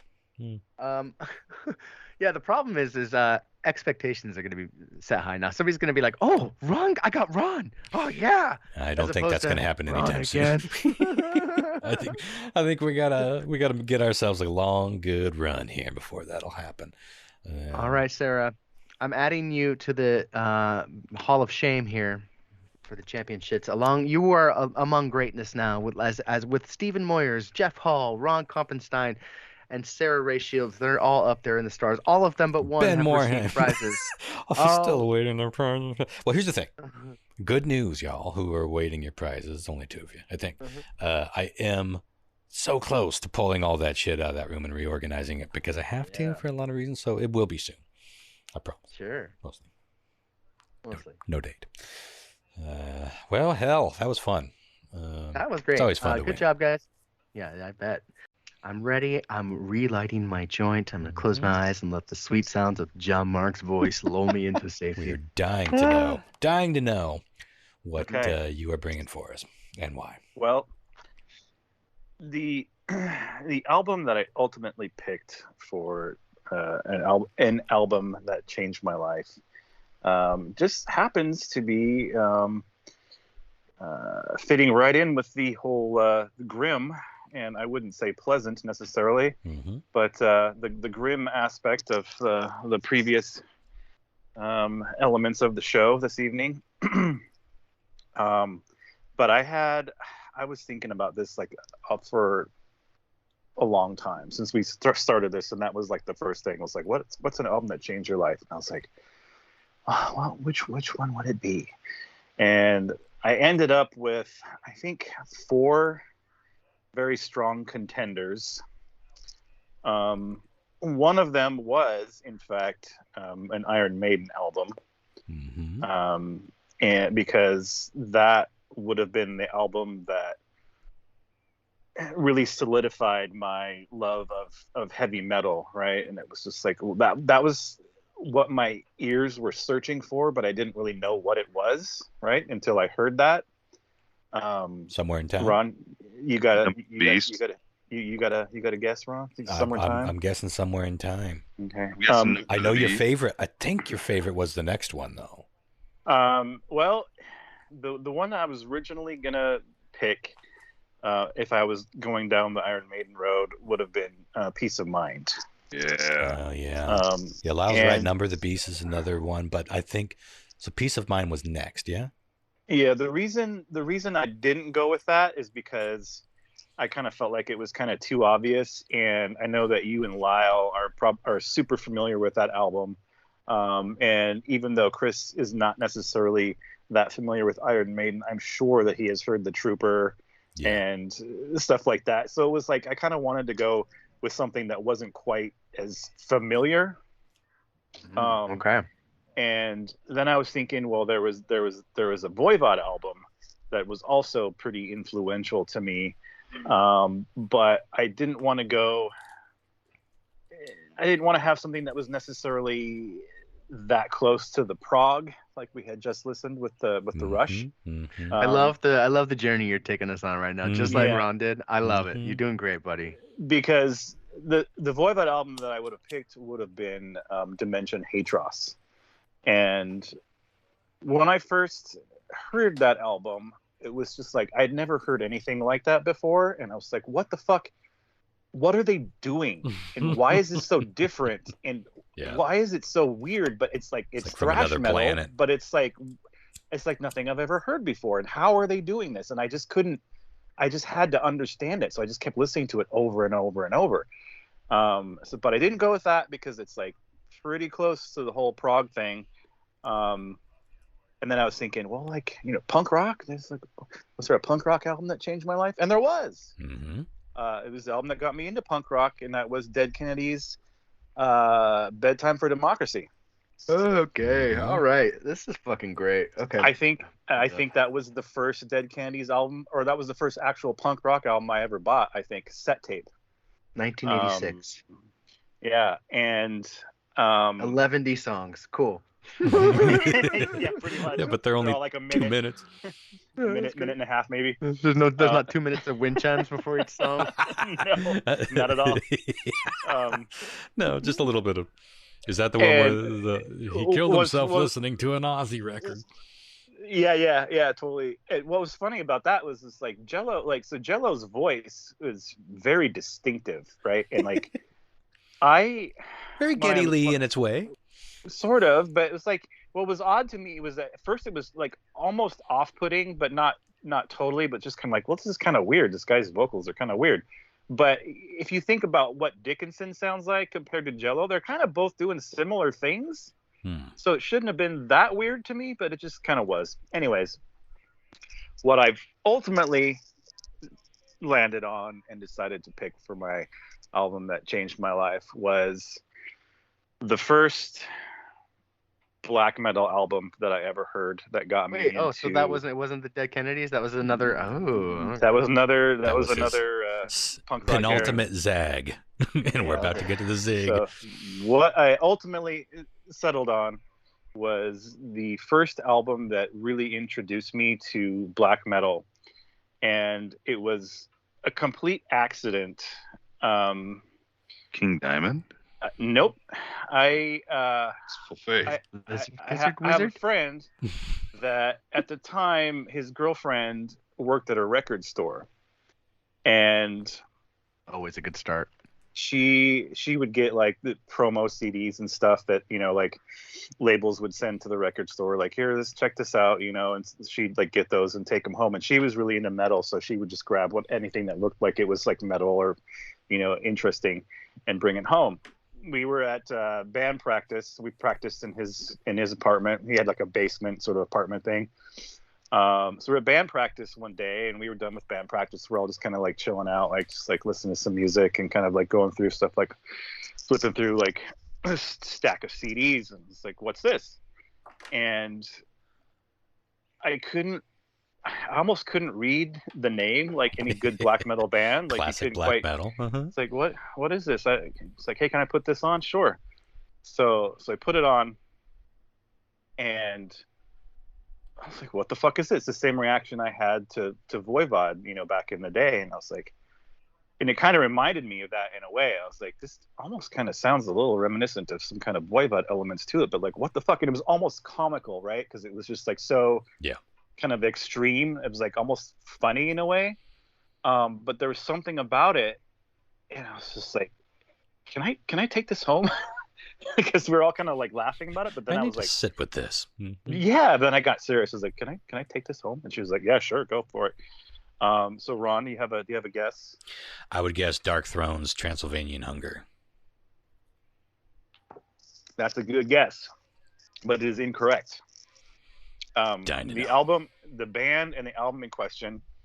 So I'll just tell you what probably made me want to throw it on, aside from the fact that I couldn't read the logo, was there was a painting of the cover, and it's like white and shades of blue, and it's very cold, and it's a Grim Reaper on a horse in a snowy field with mountains and forests behind him.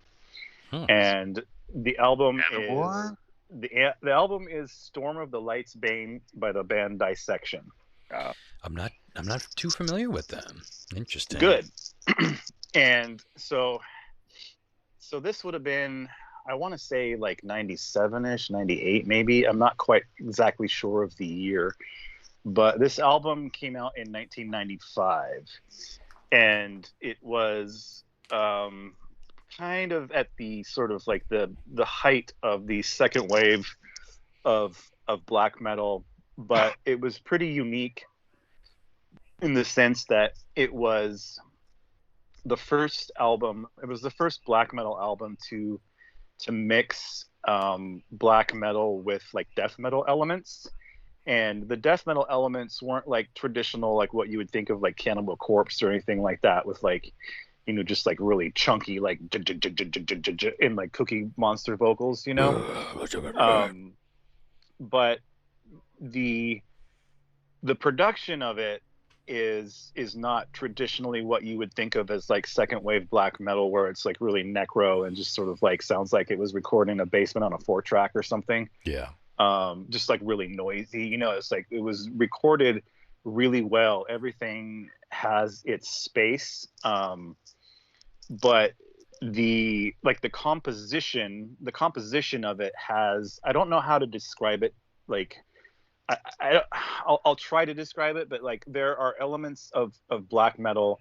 There's a lot of tremolo picking and like scales that, like minor scales, and a lot of open sort of like phrasings instead of like just really chunky riffs and stuff like that. But that's where the death metal comes in. So there's like a combination of like more traditional sort of like heavy sort of like palm muting riffs with the tremolo picked scales and stuff, and everything sounds really cold and dark, and that's what it is. It's a dark album, and it feels like winter. You know what I mean? Like you look at that cover and you like feel what the songs are sort of portraying. And I went over the lyrics a few times in the last couple days, and it's all just sort of very like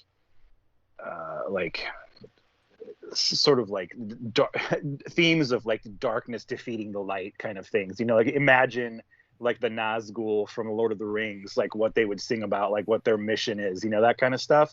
So it's like sort of like that's dark. what the cover looks like. I'm looking at it right now. Yeah, so it's like Can dark. you tell me the name of the band? I'm sorry, I didn't. Dissection. Okay, what's the cover? What's the album name?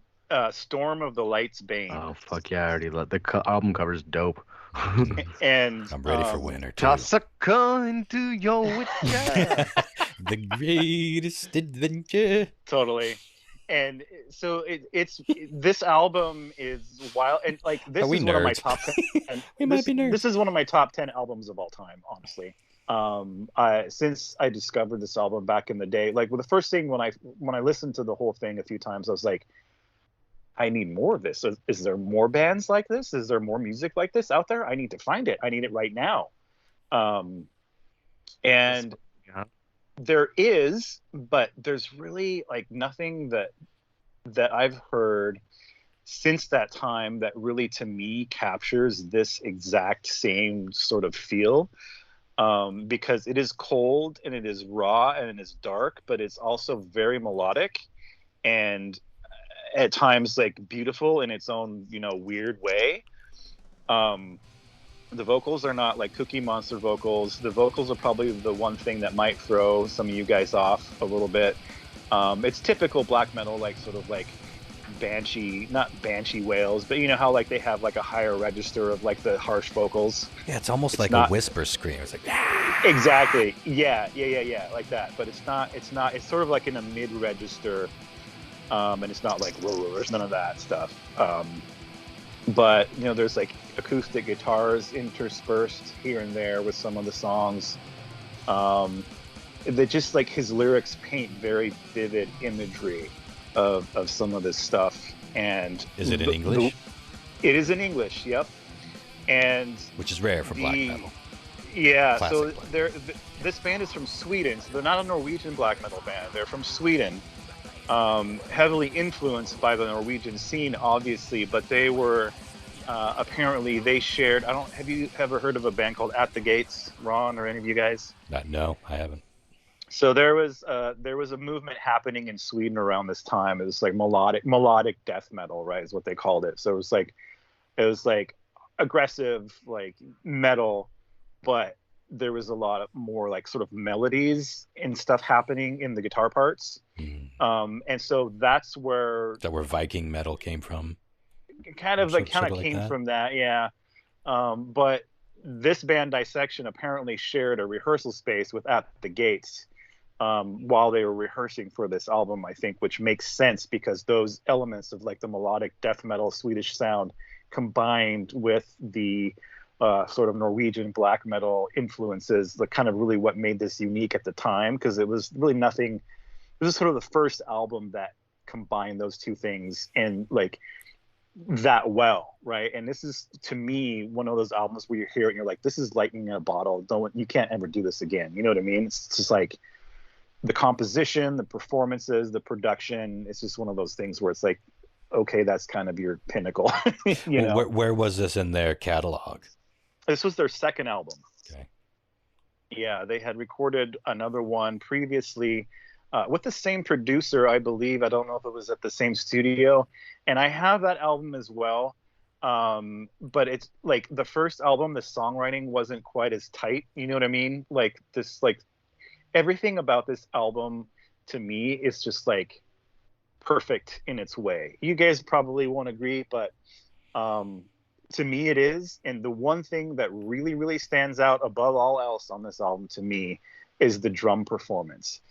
This fucking guy, like, I will listen to this album and just follow along with the drums. Like, I know, like, obviously I don't know it front to back, but like, as well as you can know any part of an album by listening to it so much, Yeah. this guy's drum parts are fucking incredible. His name was Ole Oman, and he did a few albums and some things with some other bands here and there, but I think he quit his musical career fairly early on because of like some kind of tennis elbow issues or whatever. He had some pretty bad like physical stuff happening that he couldn't do it anymore. But the drumming on this album, holy fucking shit, man. It's just like he finds a way to do an extreme drum performance, but he makes it musical. You know, he does these weird like triplets with the kick drums and uses the kick drums as another accent to like the rhythms of the guitar in ways that just like, I don't know. If you listen to it a few times, you'll see what I'm talking about. And that's just one of my favorite things about this album is the drum performance. It's one of my top drum performances of all fucking time. And there's only 6 songs on the album. There's an intro, which is like a wind just chime. a musical intro. It's not a wind chime. It's just like a little kind of musical piece to kind of like set the mood, as it were, right? It's just guitars and a little bit of percussion to kind of like set the mood, and then the first song kicks right in. Love it. And then it just goes from song to song to song to song, and then at the very end there's like one last little piano interlude that sort of closes the whole thing out and kind of brings you down. You know what I'm saying? Interesting. I'm excited to try it. But that's the album that got me into black metal, and from there I was just like on an exploratory mission. Like what else sounds like what this? was the next thing that you fell in love with on that road? You know, I all of it really. Yeah. But there was a few albums that I latched onto from here, but at the time, so this would have been like late 90s that I was exploring this, and I didn't really know what to look for because there wasn't a lot of information. You know, you couldn't really where tell. Do you go? Like, where do you go? Or like, what's good black metal like dissection? Like, you're not going to find. This was like, you know, it's kind of early days of the internet, really. And so what I ended up doing was I would go to Silver Platters up there in Northgate, and a lot of these labels would put out compilations like called like Blackened or blah blah whatever, and it was just like a whole bunch of different like black metal bands, and I would buy these compilation discs and be like, okay, what's on here that's good? And that's how I found out about Opeth. That's how I found out about Ulver, because one of the songs on one of these compilation discs was Hymn 1 from Nottin's Madrigal. And I was like, oh, this is the shit right here. That's the stuff. So that was how I found out about that Nottin's Madrigal album. Yeah. Which is another one of my favorites. But this came before that, right? This led me to that. So I would have to say that like Ulver, Emperor, and In Flames, they're not really black metal though. They're more of that melodic sort of death metal thing, but they kind of like came sort of out of that same Swedish scene that sort of Dissection was in at the time. Are you into Dark Throne? Do you like their? I love their first few albums. Transylvanian Hunger is fucking. Yeah. I think Transylvanian Hunger amazing. Reminds me a lot of Over's Nottin's Madrigal. I think it has very similar notes, and it's very similar. I mean, a lot of black metal had this sort of that drone thing where there's not a lot of variation in the song. Yeah, like the song is kind of like 4 or 5 minute assault of the same rhythm, the same chords. Like the same rhythm, yeah, but it's just like the notes kind of change and lull you into this like weird hypnotic zone. in an interesting way. Yeah. That's definitely what Transylvanian Hunger was like. And Dark Throne was one of those bands that I kind of came onto later, I think. And I'm not sure exactly why, but I'm actually looking at Dark Throne's newest album cover sitting on top of my stereo right now. Watch your rattle, and you're getting a little Eternal rattly. Hails. Okay, but yeah, so ultimately, as you go on your musical journey, you find things that you like, and you continue. If you're a real music fan, you continue to explore and find new pathways to like, what else is happening, what's new, what else is going to satisfy my craving for new sounds, right, that tickle my brain that same way.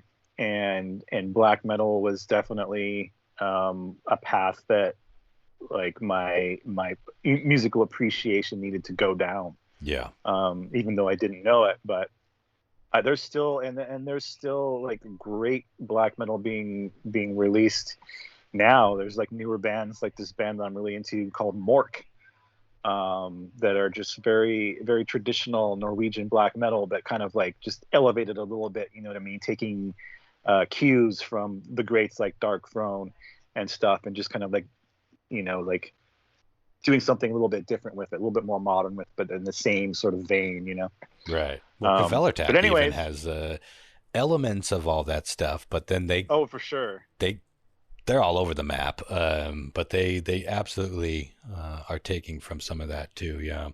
Yep, black metal and punk rock, or just rock and yeah. roll. Yep. Sometimes they're this close from Turbo Negro. Yeah, exactly. Yeah, totally. Which is another great. But so that's my pick for album that changed my life. Right, because if I hadn't heard that, I don't know, maybe I wouldn't have ever really, who knows? Like, I can't assume that I would never have gotten into black metal, but, maybe it wouldn't have been for a while. Wouldn't have taken you. It would have been. Wouldn't have taken you down the same path that you went down.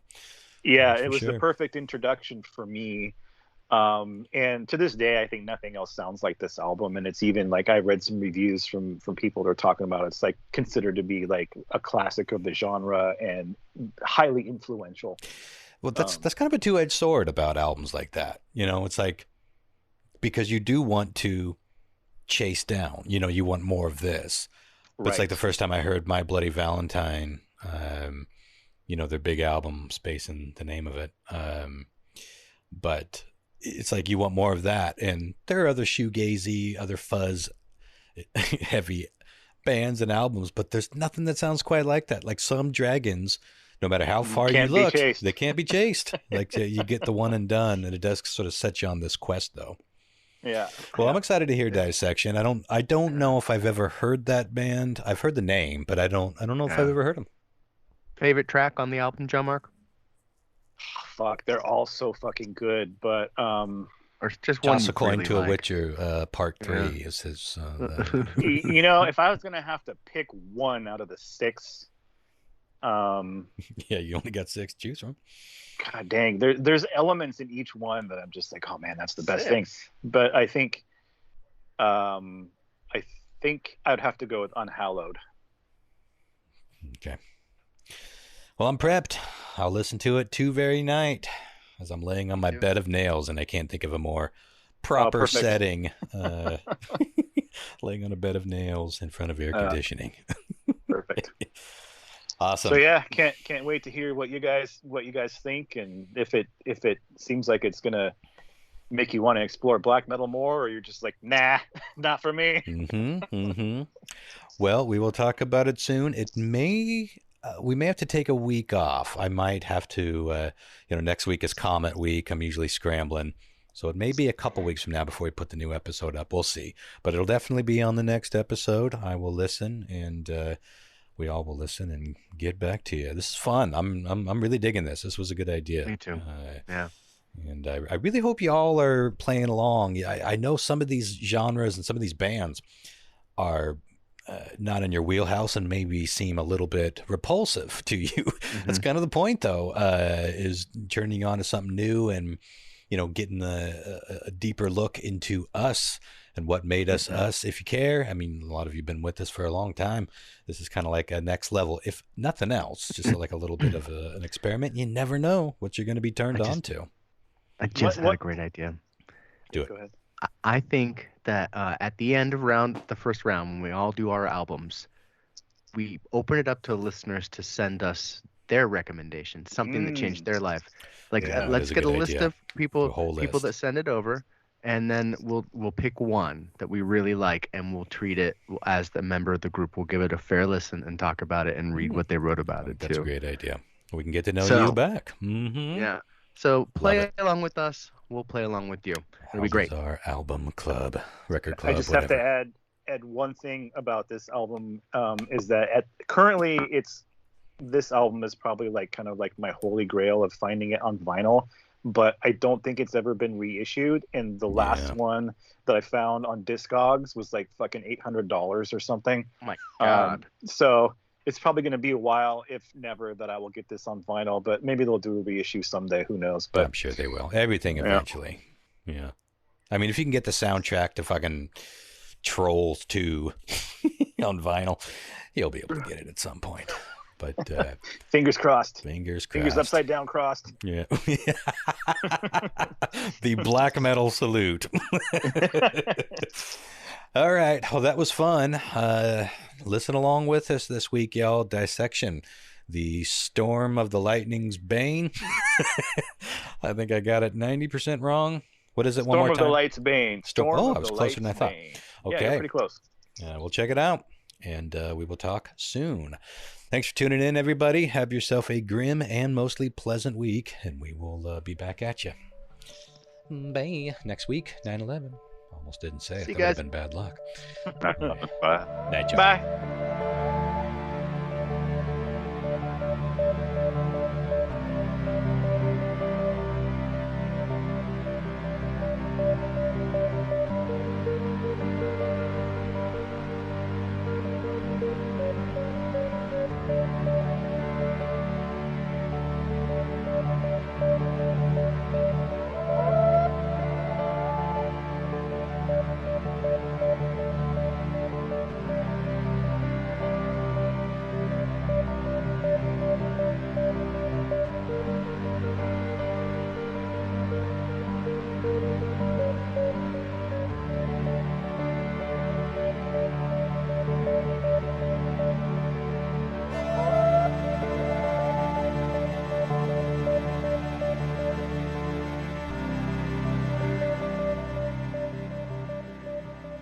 I need an explanation from someone who knows what the purpose of the dick head is.